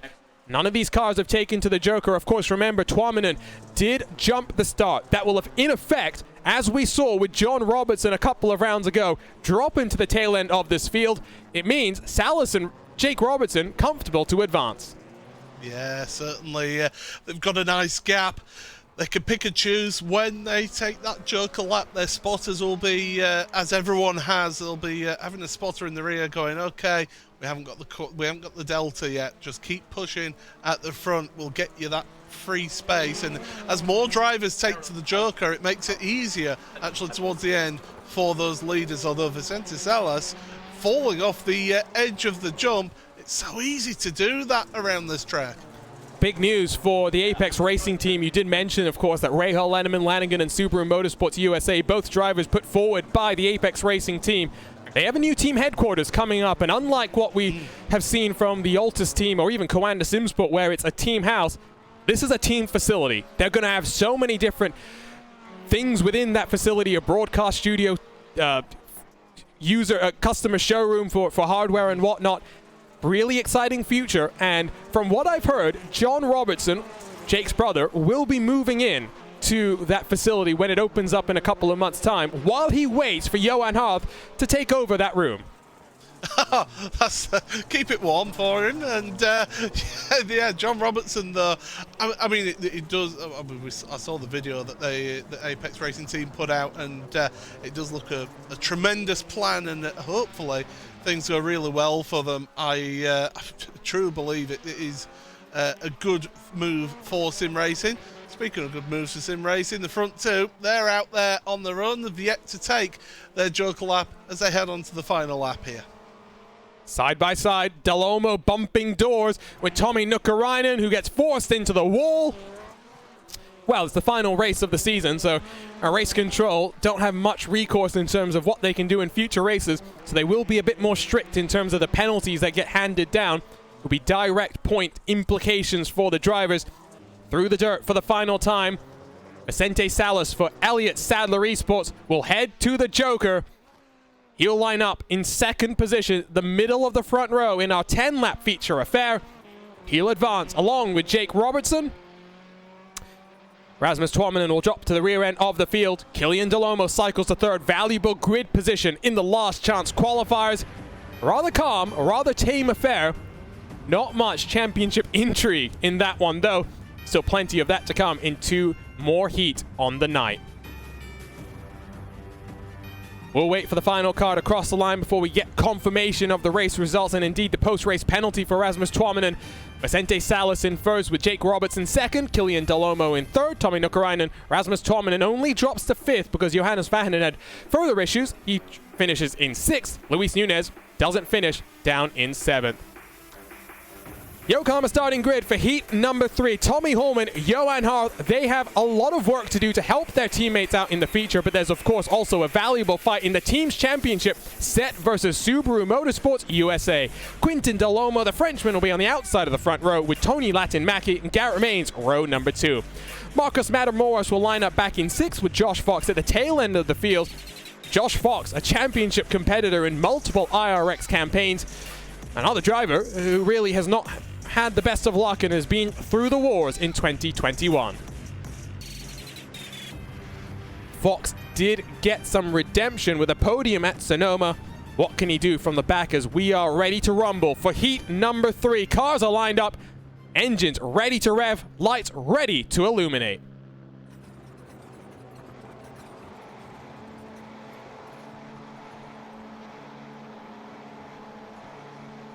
It's a long hold, but we are racing once more. Johan Harth, the defending champion, gets the whole shot. He'll go sweeping his way into the race lead, but Tommy Holman on the anti-cut curb tries to fight him back. Side by side, they'll plunge down the hill and across the start-finish line, bumping doors. Tommy Holman almost into the start gantry. He'll go the long way around. Johan Harth is having none of it. There's 3 wide behind. Incredible stuff here on the start.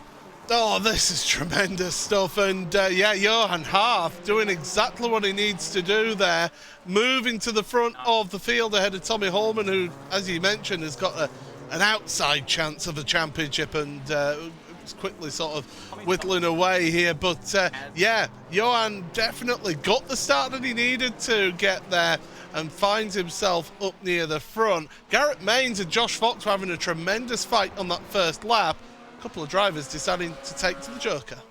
Looks like Tony Latin-Mackie has had to retire from this one. So 6 cars still out there on track and circulating. 2 transfer. Garrett Maines 1.2 behind Tommy Holman as the OfferPad Subaru leaps its way over the jump and trying to hunt down the cars in front. Garrett Maines was one of the most improved drivers last year.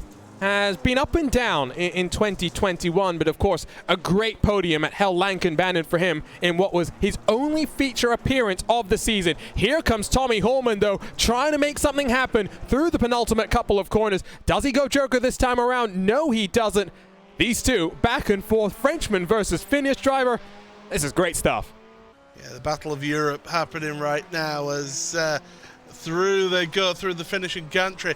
Now, have you noticed how, compared to our All-Stars, the World Championship drivers, through that long sweeping right-hander before the Joker, they're keeping things nice and tidy, nice and tight against the wall. They're not giving any space to their rivals, but they're also just taking it as quickly as possible round. You'll see them here. Yeah, they get the back end out there, but then they get nicely on the patient on the throttle, keep it nice and tight there, get on the power on the exit, set yourself up. What does Holman do? Oh, there's more drama for Fox. And that's the birthday boy, Marcus Matamoros, that's got tangled up as Johan Harth, Holman, side by side. Harth throws the slide job, trying to fight his way back, but I think Tommy Holman has got things done through turn number 2. They're side by side over the jump. What has happened here? Johan Harth will try and hold things steady. They make more contact. Harth squeezes Holman all the way to the edge of the track.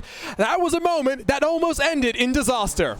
Oh, what moves and tremendous shot that we got there. Just seeing them leaning on each other through that corner.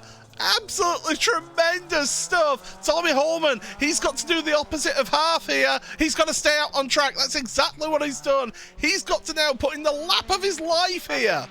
The 87 car, 3 victories this season, the most winning driver in 2021. Now gets the afterburners set to maximum. Final lap in heat number 3. Here we go. Oh, it's already getting exciting. And all the battling did was let Garrett Maines in that Smithfield offer-pad Subaru close the gap. Is it close enough? I don't think it will be, but Maines once more putting on an impressive display. Harth slings his way through. He's only 1.4 back from Tommy Holman. I think he has it covered. What a lap it has been from Johan Harth. What's it going to be for Tommy Holman, who's to the Joker this time around? Where is Harth? Where is Holman? Harth is clear. The Frenchman takes victory in heat number 3.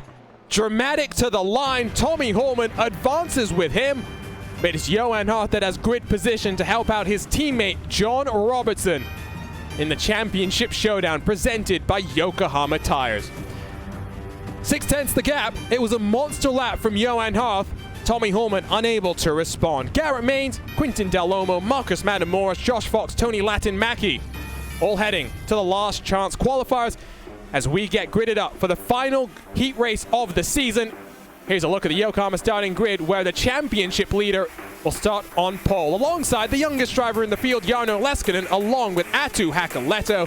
He's been really, really impressive, has had some bad luck, that 71 car. Jacob Rafos, coming off his first career podium, will line up alongside Luis Lejeune, Sindre Silva, Thomas Wang, and the 2 Team Yokohama cars at the tail end of the grid. And this is important. John Robertson has no help in this feature. If anything goes wrong, valuable championship points go the way of Joni Ollikainen. And can I just say, this is possibly one of the youngest front rows of the World Championship you will ever see. You said it, not me, Paul. Paul's been complaining about how young some of these drivers are and how old they make him feel. But here we go, the final heat of the season. John Robertson has it all to do in control of his destiny. It's a good launch from Robertson. It's a good launch from Hakoleto. Robertson has the inside where he wants to be. Some contact between Hakoleto and Leskinen. Hakoleto gets forced into the tire bundles. Around goes one of the Team Yokohama cars. That's Sindre Silva. Meanwhile, more importantly, Robertson is clear, but he's got the hungry Jacob Rafos hunting him down. Yeah, and we saw how quick Rafos can be last time out, and he's going to put on a good show once again. But Robertson, he needs to run away at the front. He needs to get himself a healthy lead and just be able to control things at the front so he's not under pressure. He needs to do everything that he can, as best as he can, for his World Championship. And second and third battling away like that. No! Leskinen, almost around Rafos. And Leskinen is trying to do what he can in the Dirtfish Rookie of the Year standings that Kevin Ellis Jr. has asserted his dominance in, but the youngest driver in the field bullies his way past the second youngest driver in the field, Jarno Leskinen, into that crucial championship, I should say transfer spot. Championship leader, left side of the screen, highlighted in red. You'll also see that with Joni Ollikainen, of course, the 2 championship protagonists. Sindre Silva took to the Joker last time around. Atu Hakoleto, after being shoved into the tire barriers, still out there on track. Although I think with that said, has elected to retire from this heat, will regroup in the last chance qualifiers. Wait for the timing screen on the left-hand side to reset itself across the start-finish line. So watch for the battle for second in that transfer position. It's between Leskinen and Rafos. I think Thomas Wangen and Louis Lejeune just a little bit too far behind to make anything happen. Yeah, I just think they're a little bit out of that now, so definitely it's all about this front three, and to be honest, Robertson's got a nice healthy lead, so it's between Leskinen and Rafos, and right now the Williams Hansen Esports competitor doing a sterling job and keeping that second place. Just needs to keep it nice and clean out there. And we talk about the podium for Rafos. He would have been a history maker if not for this man, Jarno Leskinen. P2 at Hell, the youngest ever podium winner in iRacing history. That's not iRacing Rallycross history. That's iRacing history. I'm sure the Hansen brothers are watching on very happy. I'm sure all of Jarno Leskinen's mentors are very happy because, of course, he's got the 2019 champ, Sami Matti Trogan, that's been able to guide him through his journey here on the iRacing service. But he's also got some very valuable support behind the scenes. His father, Jukka Leskinen, is involved in sim racing, understands what it's all about. He's also got Matti Alamäki, who is a 5-time European Rallycross champion, good friend of the family, big supporter, very active in helping him through. Does look as though Leskinen has been able to gap Rafos about 6 car lengths as Rafos to the Joker this time around. 1 lap to go. What can Leskinen do? Needs to lock himself into the feature. Doesn't want to go through the mad scramble of the last chance qualifiers. And you say absolutely right there. Mad scramble is what it is for that last chance qualifiers. We've seen how chaotic they can be in those LCQs, and how just it seems to be whoever gets the lead keeps the lead, and everyone else just scraps over the little bits that are remaining on the table. But John Robertson, he's certainly doing everything that he needs to out there on track and doing a sterling job. And to the Joker. Heat races are done and dusted for the 2021 World Championship. Robertson manages to extend the gap by 1 point through the heat races. Of course, Ollikainen took points away in qualifying itself. That gap should be down to 2 points. Of course, because Robertson qualified down in 4th position, Ollikainen would have closed in the gap. But here's confirmation of the results. Robertson and Leskinen do advance. It's Rafos, Lejeune, Silva, Wangen, and Hakoleto, as we said, through to the mad scramble of the last chance qualifiers as we get gridded up for the first of those consolation races. 10 drivers will grid up. 1 will make it through to the final feature of the season. Let's take a look then at the Yokohama starting grid. Bo Albert, Garrett Maines on the front row along with Luke Kraus. Quintin Dalomo, who is another driver who will be celebrating a birthday very soon. He'll be turning 22 in just 5 days' time, along with Matt Busa and the birthday boy Marcos Matamoros, turning 22 years of age today. 7th will go to the king of the dirt, Alex Bergeron, Josh Fox alongside. Otto Taskinen will turn 28 tomorrow. Tony Latin-Mackie, one of the older drivers in our field. Final car in this race.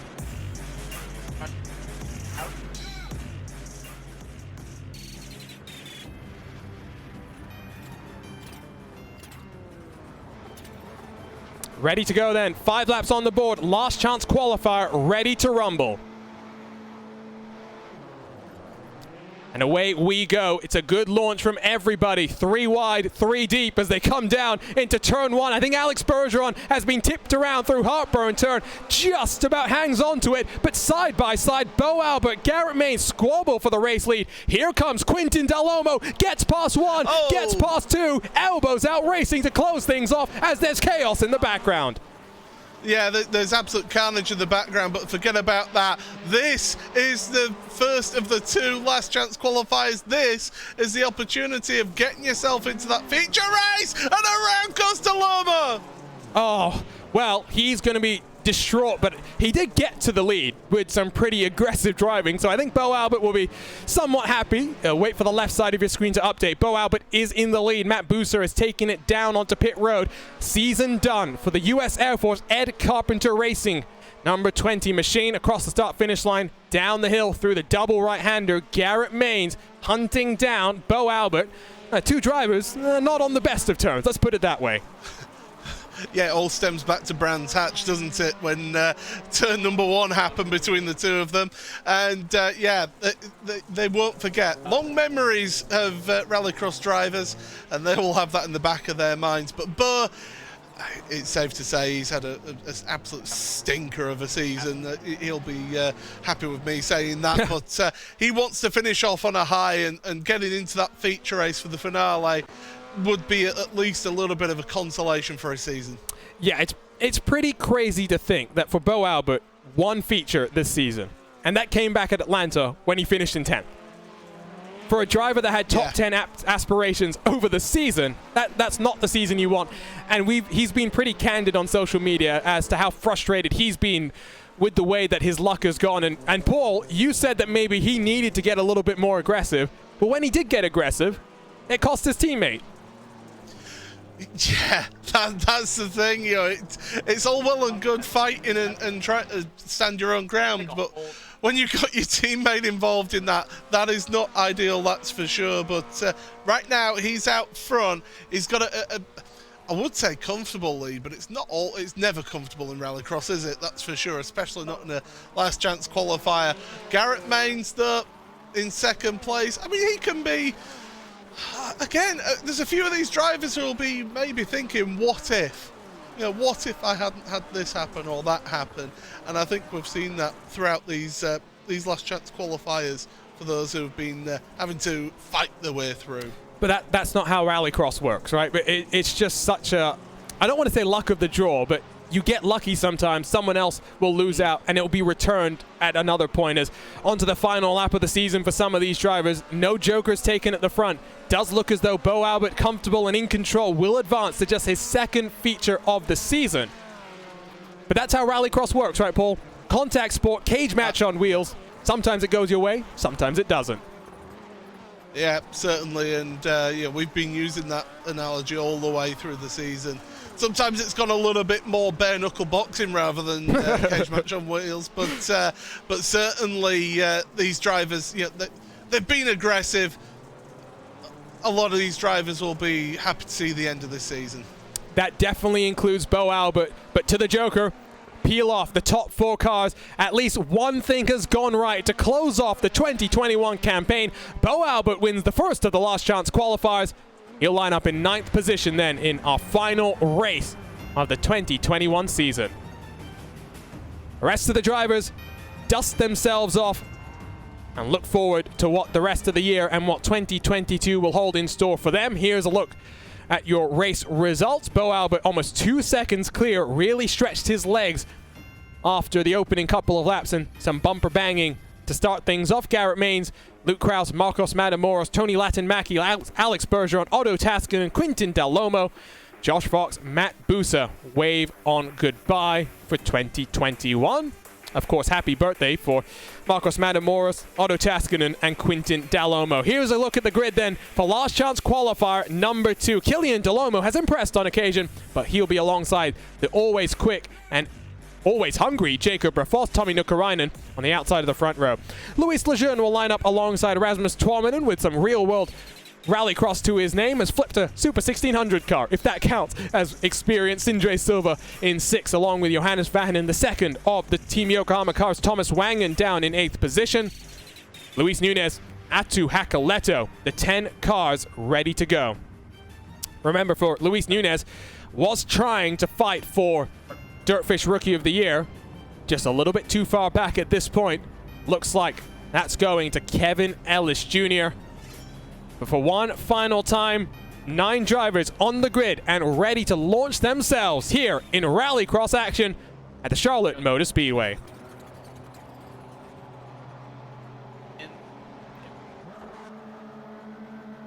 Engines sing, lights illuminate.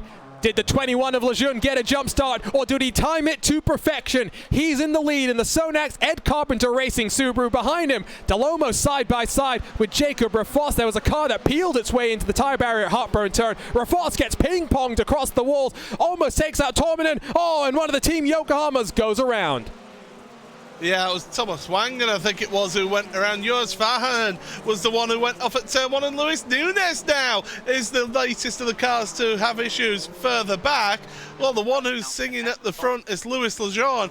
Now, as you say, did he get that start right, or was it a slight jump start? I think potentially he's done what John Robertson did, not a couple of weeks ago, but back at Brands Hatch, got a perfect launch. But Delomo down the inside, Lejeune thinking, right, I'll take to the Joker. Yeah, Lejeune didn't have a choice because Delomo had the inside line. Lejeune almost forced to take the Joker and to make sure he minimizes the time he loses to make sure it's at a minimum for the Ed Carpenter Racing number 21. If that's not a jump start, that makes 2 starts this season, which could go down in the history books as best starts of all time. Gets a little bit sideways over the jump, manages to hold on. That's going to cost him valuable time in the gap to Killian Delomo out front. Now, the gap between Killian and Luis Lejeune, the first car to take to the Joker, is about 2.5 seconds, so it's about the Joker delta. Lejeune can't afford to get mixed up with any of the cars behind him right now. No, he certainly can't, and one of them helps him out, Tommy Nukkarainen, then to the Joker.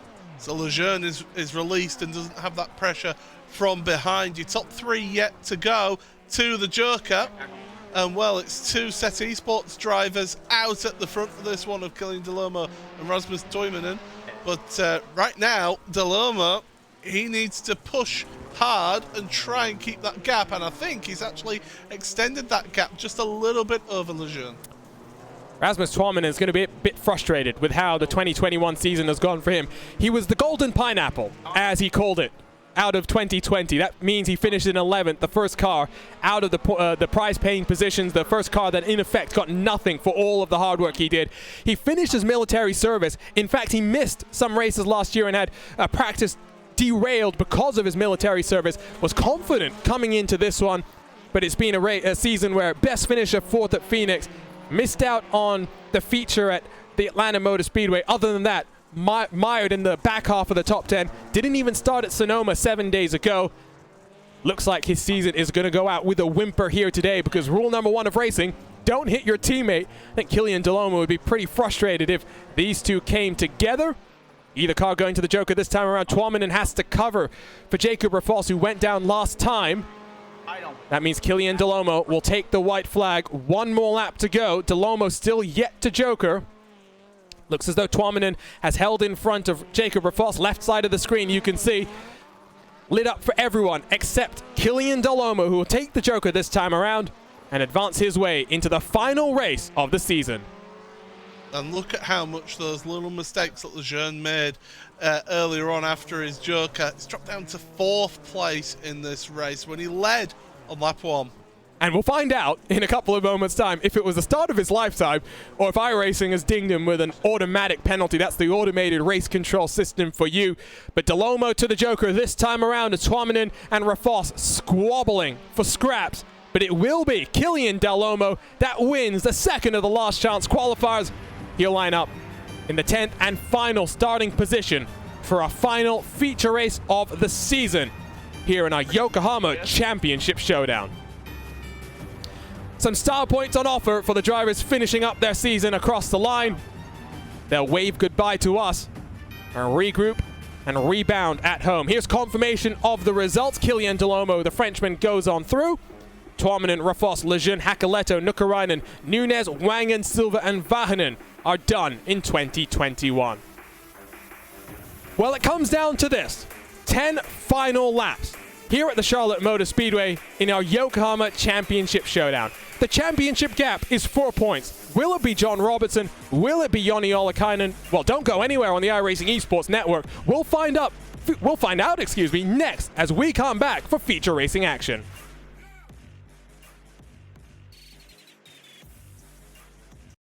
Guys, so there's a good chance that this championship could go down to count back. We are calculating the scenarios now. We'll keep you up to date on who wins in different countback scenarios, but there is a high chance that this goes to like a 2nd or 3rd round of countback. Jeez. This is brilliant. Arjuna, go back to your camera, please. We're going to come back and we're going to use it. Coming back on this, we're going to go to... It's simple if Yanni wins. And they're tied, because he'd win the count back.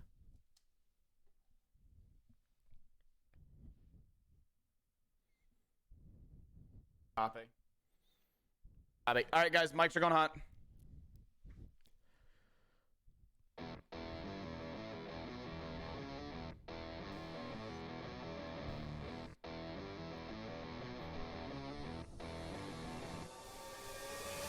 Well, we are ready to find out who our champion will be in 2021. A fourth champion in 4 years, as we're live from the Charlotte Motor Speedway for the Yokohama Championship Showdown.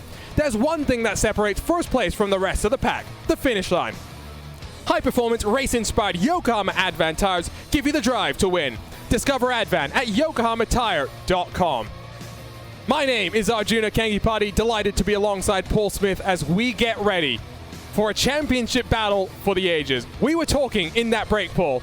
There's a very realistic possibility this championship goes down to count back. 4 points. That's all that separates John Robertson from Joni Ollikainen. If Ollikainen can win, he would take the lead in the count back, but it does mean John Robertson has to finish outside of the top 4. I mean, it's a case of if, what, maybe. This is what we wanted, isn't it? This is what we wanted to see. Coming into the final round of the championship and seeing the two of them head-to-head in this feature race. My goodness. And the crucial thing for John Robertson is that he finished first place in his heat, whereas Joni Ollikainen finished second place in his heat. So Ollikainen's going to be starting that mid-pack of the grid. So definitely, I mean, things are up in the air right now. This is tremendous. I cannot wait for this feature race. Well, and to update, I want to correct myself because I've done the math wrong. Never trust the commentator's math, but trust the production truck and their math. If Yanni wins, John has to finish second. It's simple. Maximum attack. There can be no room for timidity, for cautiousness, for anything like that. Here's confirmation of how things stand. It is all on the line. 191 points for John Robertson, the Subaru Motorsports USA driver. For Ollikainen, 4 points back. Remember, 15 points to the winner, 12 points goes to second, 10 points to third. We're not expecting these drivers to finish outside of the top 3, given that they know the championship is on the line. You better bet their competitors know that as well. Do you know who's going to throw the spanner in the works here? Johan Harf and Kevin Ellis Jr. They're going to be doing everything that they can to try and just force Joni Ollikainen out of those championship-winning potential points positions. So it's going to be a very big team game, and you know, Joni has got to do it the hard way with just Tommy along with him out of this. He does have another teammate, of course, Killian Delomo from Set Esports, but yeah. Don't miss this. This is going to be tremendous. And if you're watching, thinking you want to get involved, maybe there's something else on the iRacing service that tickles your fancy, well, it's a great time to get joined up with iRacing because every day is race day on the iRacing service, and there's never been a better time to jump into the world's premier motorsport simulator. New memberships for Black Friday are 50% off. Sign up now at iRacing.com/Black Friday to get started on your road to the virtual checkered flag. Take a breath. Get ready, get the popcorn out, sit down, and relax. You're in for a championship showdown. Let's turn up the most famous song in all of esports. Let's get hyped for the final time this season. We'll take a look at the Yokohama starting grid here at the Charlotte Motor Speedway.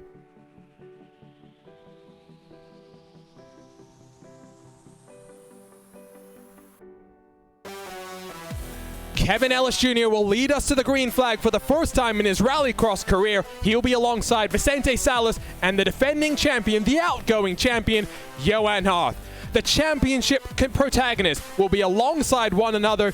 John Robertson, Joni Ollikainen, row 2 of the grid with Jake Robertson, Tommy Holman, Jarno Leskinen, 6th, 7th, and 8th positions. Bo Albert, Killian Delomo, final cars on this field. It's all about the team game now. Kevin Ellis Jr., Johan Harf, they can help out John Robertson in front of those top 2 cars. Jake Robertson can also help his brother out. Joni Ollikainen only has Tommy Holman and Killian Delomo to help him out. Yeah, and here's another curveball into all this. Vicente Salas starting the middle of that front row. We are ready. One final showdown. The engines begin to rev. The lights begin to illuminate. The championship comes down to this. We are ready to race at Charlotte Motor Speedway. It's a good launch from Johan Hart. It's a great launch from Joni Ollikainen, but he's boxed in as side by side. Vicente Salas takes the race lead. Robertson trying to fight back with Ollikainen as Kevin Ellis Jr. has getting swarmed off the start. He's going to box out John Robertson. Where does Ollikainen want to go? Because Johan Hart is being a roadblock. There we go. John Robertson gets on past Hart. He gets past Ollikainen as well. Oh, that is crucial for Robertson right now, and Half is doing the best job that a teammate can do right now. Be that rolling roadblock, although Ollikainen down the inside of Half says, no sunshine, there's contact between Half and Ollikainen. Tommy Holman. Tommy Holman returns the favor there. Sorry, Paul, I'm getting so excited I could barely control myself. Ollikainen almost got spun by Johan Hart, corrected himself with Tommy Holman's help as Bo Albert, well, story of his season, around he goes once more. The Australian is going to be apoplectic with that one, but Robertson and Ollikainen run 3 points, third and fourth position. 6 points separates them. Salas and Kevin Ellis Jr. in front of them. I don't know how these drivers are doing, but my heart rate has just jumped up 100. It's absolutely tremendously exciting, is this. Johan Half looking to the inside, and he's forcing the move on Ollikainen. This is crucial. Half goes around, Ollikainen's pushed him round, and Tommy Holman is having to back off. Well, crucially, that's held up Ollikainen. This is where the team games come into play. Gap between Robertson and Ollikainen is 3 full seconds. Robertson could take the Joker and emerge in front of Joni Ollikainen. Here's a look at the iRacing replay through the second of the right-hand hairpins. Hearth bullies his way on past. Not much Ollikainen can really do because Hearth hits the inside wall and is spat back out into his path. Hearth goes around. Ultimately, it's the time lost that's the bigger story there. Half will just be rubbing his hands going, well, that's my job done.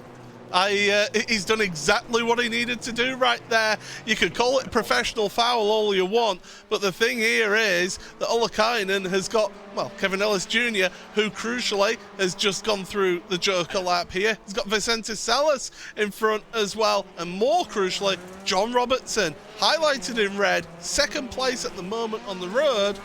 He's ahead of Ollikainen. 8 points. That's the gap right now. And like you said, crucially, Kevin Ellis Jr. in between Robertson and Ollikainen. If you're Ollikainen, you could take the Joker this time around, find some more clean air because you've got Jarno Leskinen about 3.5 seconds behind you. But I don't know how you play this one. It's not looking good for said esports right now. Certainly not.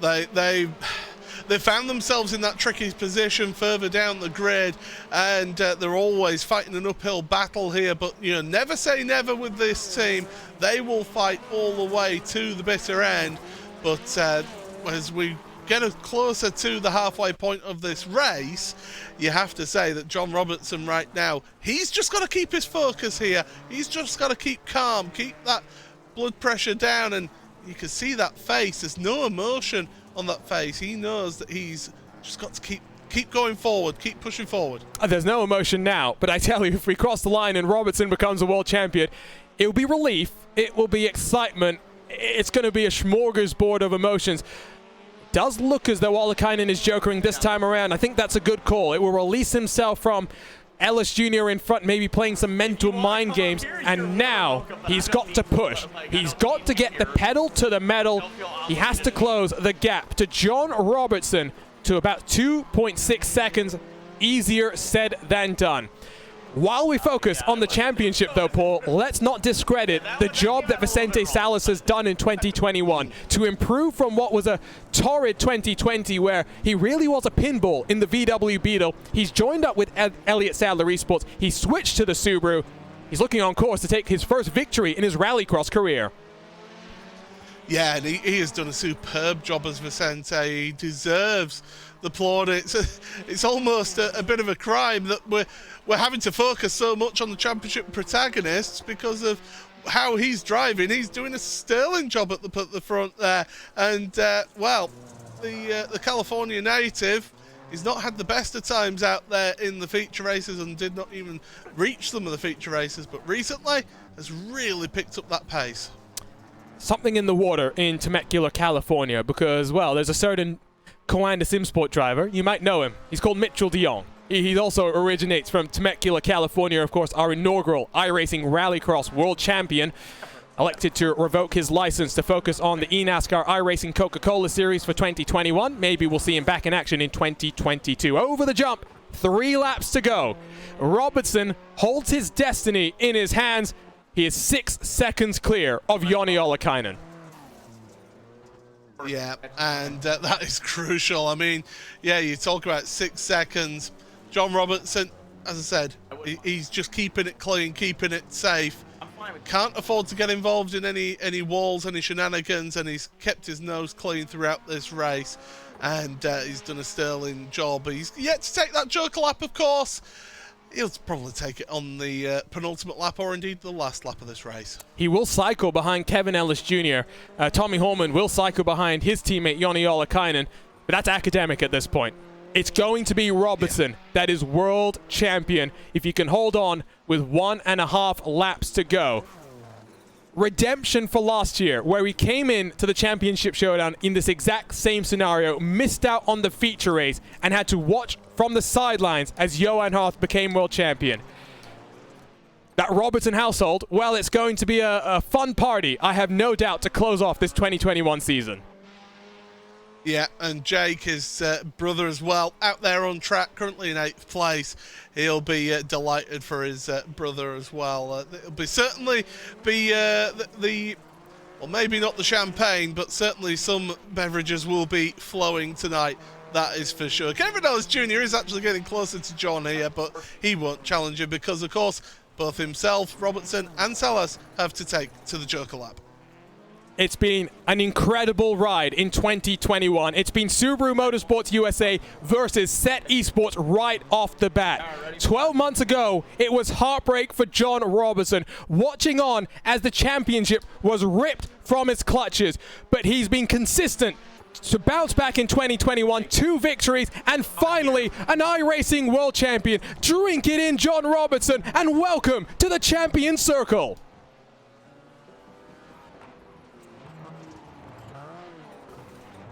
You can see the relief on his face, and it's well deserved. It's been an extraordinary campaign for him, dominant in qualifying, consistent race performances, and now an iRacing world champion in 2021. First career victory to Vicente Salas. Let's not discredit what the Temecula, California native has done in this campaign. Should have taken victory if you ask me at Atlanta. Johan Hart helped John Robertson pip him there in what was our second race of the campaign. A second place finish for Kevin Ellis Jr. Misses out on that elusive victory that he really, really wanted, but he's thrilled with what a performance it's been. Dirtfish Rookie of the Year, Kevin Ellis Jr. Our world champion, John Robertson, 3rd place is enough to secure $10,000 and world championship glory. For Joni Ollikainen, the question will be, what if he had won his heat and beaten Kevin Ellis Jr.? Tommy Holman played the team game, comes home in 5th position, 3rd place in the championship. Jarno Leskinen down in 6th, the youngest driver in our field. Johan Hart, outgoing world champion, will celebrate with John Robertson. Jake Robertson in 8th with Killian Delomo down in 9th. And story of the season for Bo Albert, Contact retires him from this race.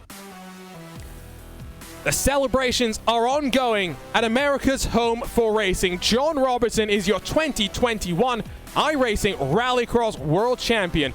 Don't go anywhere. We'll have post-race coverage right up next on the iRacing Esports Network.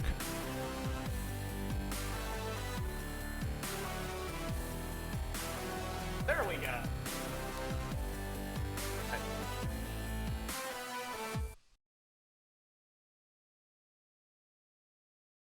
That was good. All right, guys. 45 seconds out. Coming back from this. Intro on your way back. Then Jan first, then Vincente, then Yanni.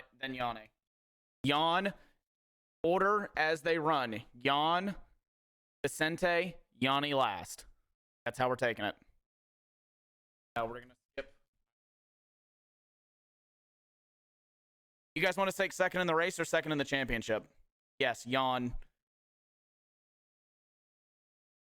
Champion, race winner, P2 championship. Which one would you guys rather take? Second in the championship or second on the track? Mics are hot.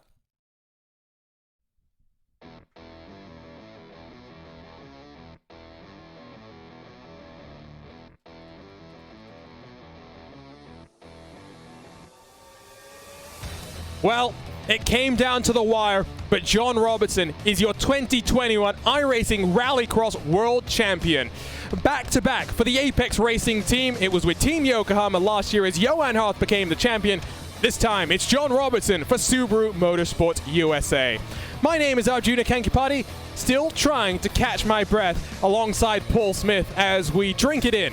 What a season it was, and what a fun campaign it's been, Paul. And from the start, it was Subaru versus Set. That was the story that we were focused on. Ultimately, it was those two that battled it to the end. Yes, John Robertson is your iRacing Rallycross World Champion. Set Esports are still your team champions. Absolutely. They've got that crumb of comfort there that they won the team championship.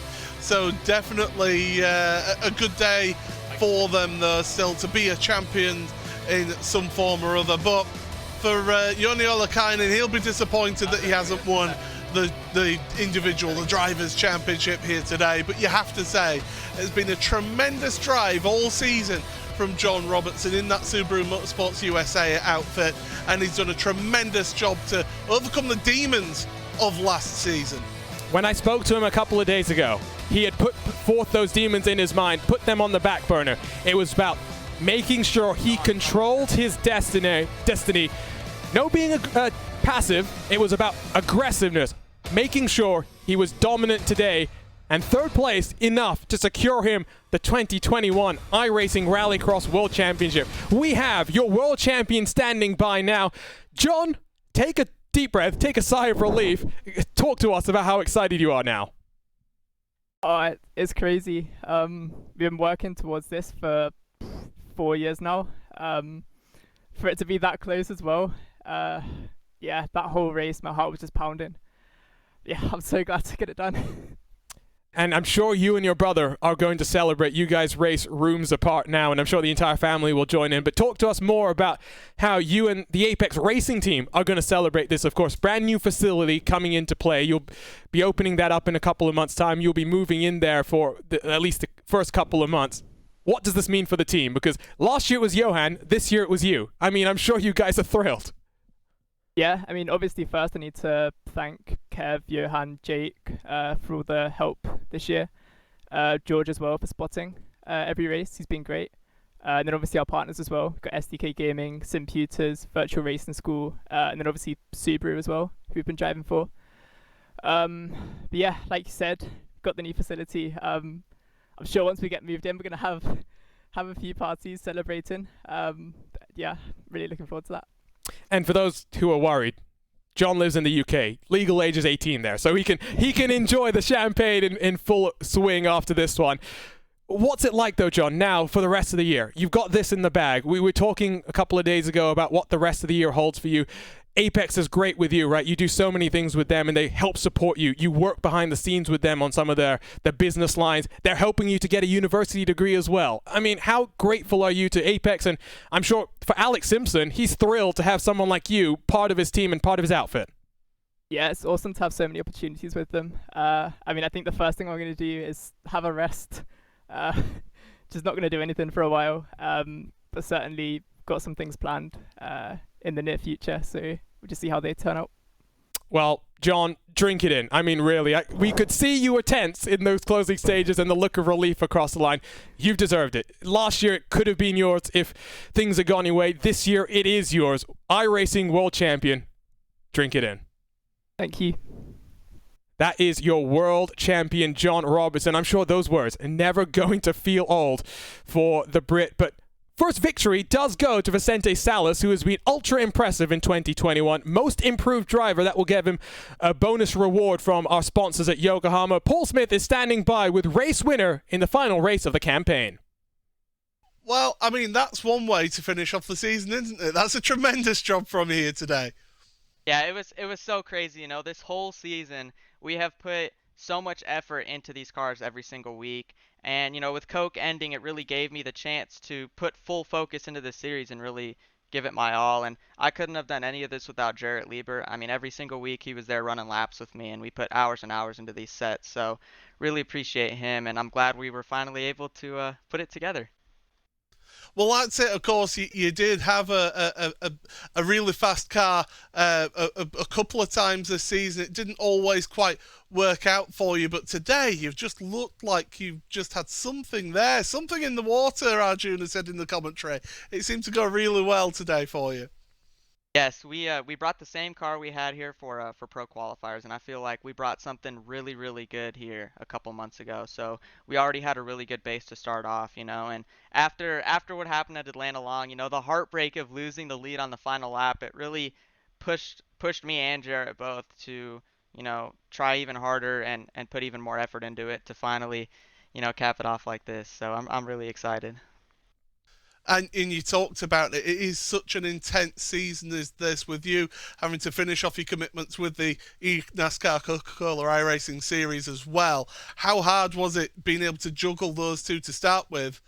You've mentioned being able to focus on Rallycross really did see that upturn in your performance, but how intense has this season been for you here? Oh, it's definitely been it's been really intense, you know, because obviously I don't think we had any off weeks. You know, we went 1 week, 1 week, 1 week. So every single week, you know, if there were tempers flaring or things that happened with anybody, we carried those feelings into the next race. You know what I mean? So the feelings, you know, the want to win, the want to finish well, it all just amped up, and finally it capped off right here.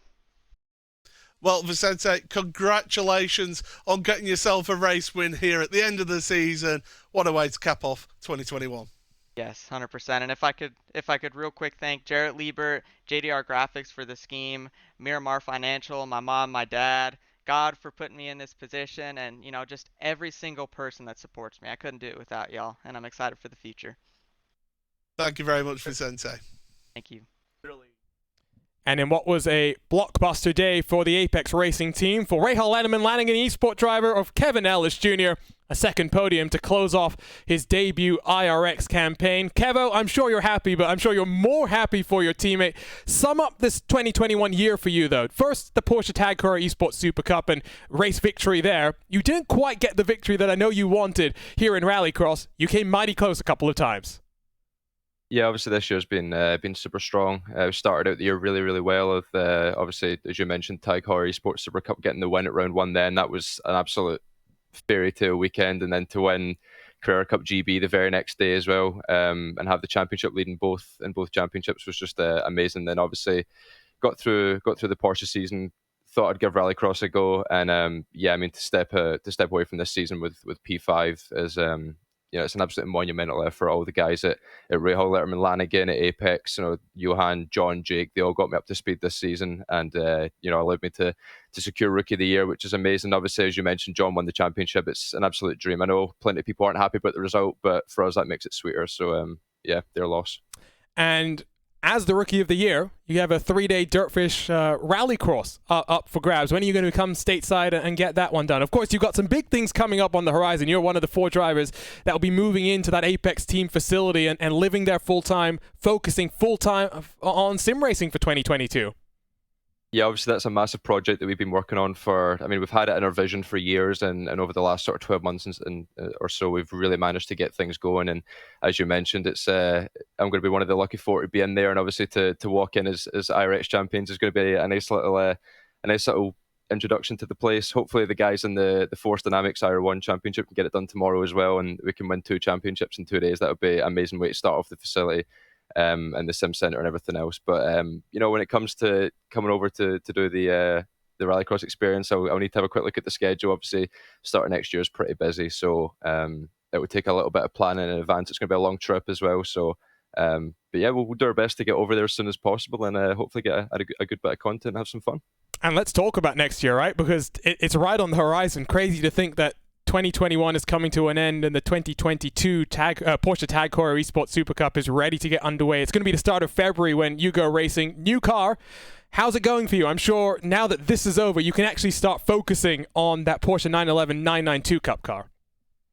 Yeah, so, it's been a really busy year. It's absolutely flown past. And, we don't really get much of an off-season now. There's a few kind of competitions that we're still racing in the background. And, of course, the Sim Center is going to take up a large part of that as well. But in between all that, yeah, I will be able to get properly stuck into the 992. Obviously, doing data packs for the Apex Racing Academy has been really good. It's allowed me to get seat time in it every single week and sort of play around with things and get feedback from our community over there and kind of get a feel for what works with the car and what doesn't. But ultimately, over the next sort of 6 to 8 weeks, we'll really, get an idea on what makes that car click. So far, I'm really enjoying it. It's a big improvement over the 991. So, hopefully the racing can be as good and as action-packed. And hopefully we end next season a few steps higher than we did this year.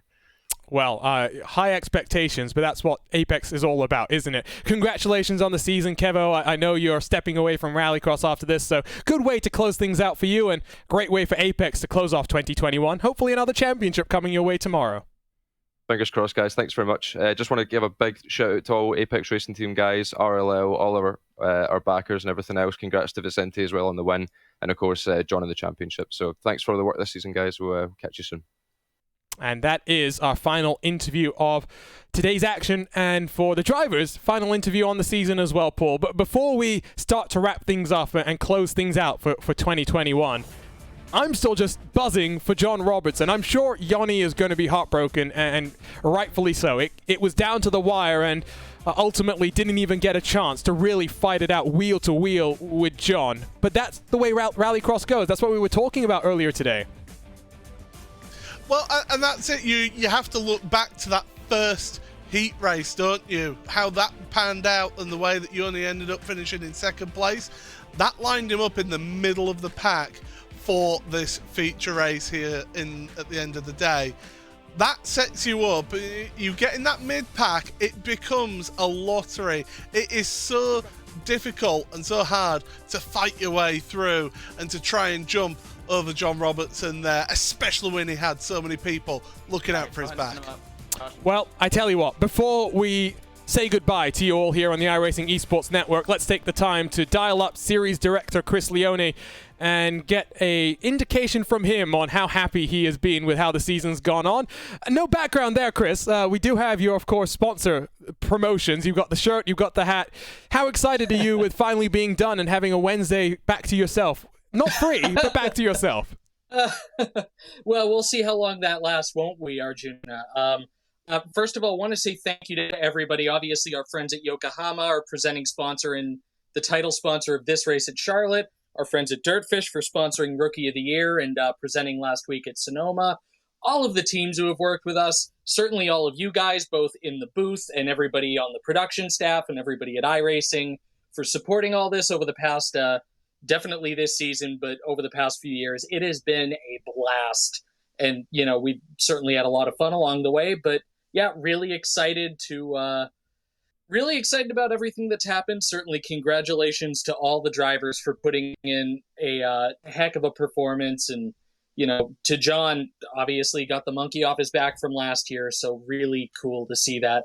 Congratulations to John. Congratulations to Yanni, who put up a hell of a fight. I mean, it was just, this finale was certainly everything we could have asked for from a competitive standpoint. So a lot of fun to watch. And we have not just the championship to hand out, but we have the team's championship. We've got Dirtfish Rookie of the Year, the Hard Charger Award, Most Improved Driver of the Year. Can you give us the official confirmation on who's winning what when all things are said and done? Yep, well, we had a few of those that we were able to confirm certainly well in advance. The first one was the Yokohama Pole Award. John Robertson locked that up a few weeks ago by winning his 5th pole. And, well, when you have only 9 races and you win more than half of them, you're getting the award. So congratulations to John for that.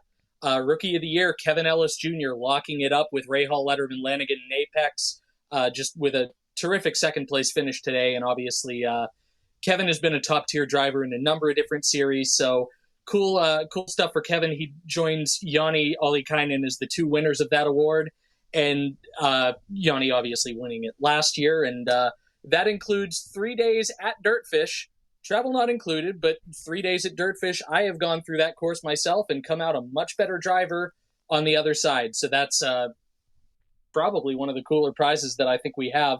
Most improved driver, Vicente Salas. Vicente came into this series the first time last year and had some pretty strong performances, but really put it together this year, managed to win a pole, obviously won his first race a few minutes ago, believe either 5th or 6th in the final standings. I think we're still running some of the totals, but congratulations to Vicente. Hard charger, Tommy Nukarinen from Lowenbro Motorsports ends up taking home that honor. Really cool just to watch the guys fighting for the hard charger award. That seemed to change every week with how guys were changing positions. And, certainly we've got the Drivers' Championship and the Team Championship. What can you say about what the guys at Set Esports have done? It was a terrific battle between certainly Yanni and Tommy Hallman, and then the Subaru Motorsports USA duo of John Robertson and defending champion Johan Harth. But, really cool to see just how strong the fight at the front of the championship was this entire season. So congratulations to everybody. Couldn't really ask for more than that. Always fun to see how this plays out over the course of 9 rounds. Certainly fun that we've got some awards that highlight some drivers that, have had some breakout performances and have really done some special things working their way up through the field. So, again, exciting year for sure. And one final question for you. All-Stars. I mean, what a show they put on every week. You and I were talking last night. I almost feel like we need that to be a regular thing, not just something that we tie to this iRacing Rallycross World Championship. Get an even more eclectic group of drivers. I don't know how that's going to be possible, but I'm sure you'll find a way. Oh, man. All-Stars is some of the most fun that we have at any point during the year. I mean, those 9 races, some of the guys that we've brought in Twitch streamers who have been adding hundreds and even thousands of viewers to these races every single week. We've got real world pros. We've got, sim racing pros from other disciplines who have never touched Rallycross. I mean, hell, we had, at least 7 different winners this season. Did we have an 8th today? I mean, it looked like the NASCAR Coca-Cola iRacing series in this championship. There were just no repeat winners in the All-Star series, but very eclectic group of people. Luke Canup, I think, took it by 1 point over GoPro Lopez. So congratulations to Luke. Congratulations to Pablo. And Parker Redslap in 3rd completed a top 3 of racers who I don't think you'll ever see in the same iRacing sessions at any other point for any other reason. We've got an off-road guy. We've got one of the top streamers out there. And we've got somebody who's trying to break into eNASCAR. And by the way, runs the Arkham Menard series in real life. That is an incredible lineup. We've got real world rallycross guys who have run it, IndyCar drivers like Connor Daly, some Nitro Circus athletes, like Bilko. If I tried to name everybody, we'd be sending this broadcast another 15 minutes. So just to everyone, if I didn't... Yes, hi, Paul. Can't forget Paul Smith doing commentary while driving. I was hoping you guys were going to do that in the suits today. I mean, I feel bad enough that I don't have a Yokohama, tux and tie and whatever, and I had to go with the T-shirt because it was all I had. But just what a blast! Certainly, those races were just all the way around. 2 hours for 9 weeks, so 18 of the most fun hours I think you could possibly imagine this year. And again, thank you to everybody who made it happen. Well, if that does become a regular weekly thing, give Paul and I a call. We love to race and commentate at the same time. But thanks for all the work, Chris. It's been a pleasure this season. Some really great action. Of course, it's Rallycross. It's always going to be physical. The driver's going to complain to you. You've had to deal with some interesting stuff, I'm sure, behind the scenes. But it's been a great show, and can't wait to see what's in store next for iRacing and future World Championships. I hope you didn't have the camera on me while I was reacting. Yeah, no, it's a professional racing series, right? It doesn't matter whether it's virtual or whether it's happening in the real world. That's how any racing series is always going to be. Everybody is a type A personality. Everybody is determined to win. Everybody is devoted to their craft. You're going to get that as part of any championship. And certainly, Yeah, it can be difficult and it can be contentious at times. But again, that's no different from. I mean, we did it for 5 years in the real world in GRC, and I was in the race control booth for many a confrontation. It's no different here, But that is a testament to how seriously these drivers and these teams take these championships, especially at a pro level on iRacing. And it's really cool to see that. It's really cool to see when those drivers and teams break into the real world. There are a lot of talented drivers in this championship who run some races in the real world and who are moving up the ladder, and excited to see their careers continue in both the real world and in the virtual world. Well, thanks for joining us, Chris. We are ready to wrap things up, though, here for the 2021 iRacing Rallycross World Championship. And Paul, we can finally breathe. Wednesdays are back and free for us. It's been a great ride. I love Rallycross. Cage match on wheels, like you said, bare knuckle boxing at times, but what a season. What a season. What competition. And really, we were in for a treat. And our viewers who've been along for the ride for the last 9 weeks, live broadcasting always tough. So glad that they've joined us because they've seen some really incredible stuff. This has been a tremendous championship finale. We always get these championship finales here in Rallycross, and I'm thankful that I've been able to commentate on the last 2 years of this and even produce the broadcast back in 2019. So I've had plenty of hands-on experience of seeing what these Rallycross drivers can put out, and they always seem to amaze us each and every week. And yeah, it's a little bit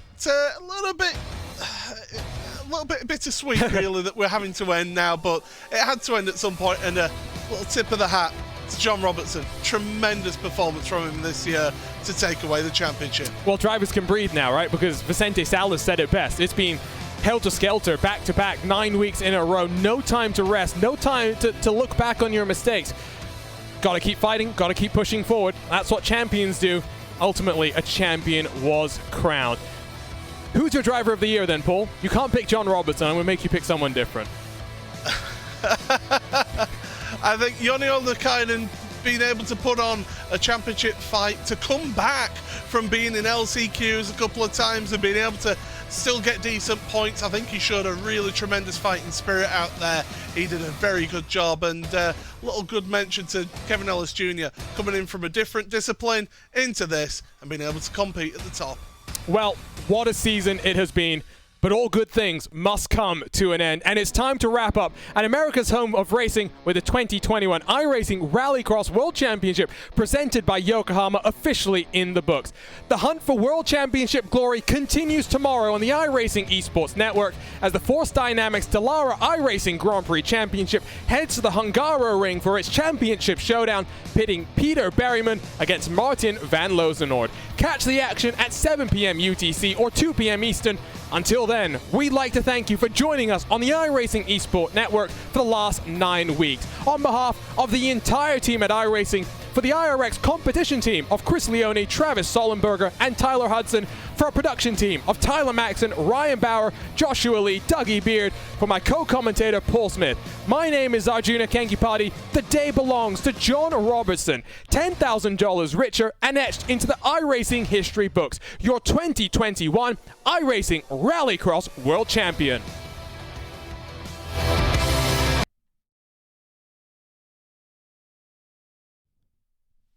Ta-da! Boom. Mic drop. Except you can't drop these mics. Let me get my SM7B. It's somewhere back there. Oh, I am sweating. Yeah, I'm rather warm. Also, not good from having to hold my breath in whilst wearing this waistcoat. Oh. Yeah, just a warning. I'm still live on my stream, by the way, guys. Yeah. So I can't say the dirty words still? No, give me 2 seconds. Let me press the bye-bye button on my stream. Bye, Arjuna's chat. Bye, everyone. Bye, Arjuna's chat.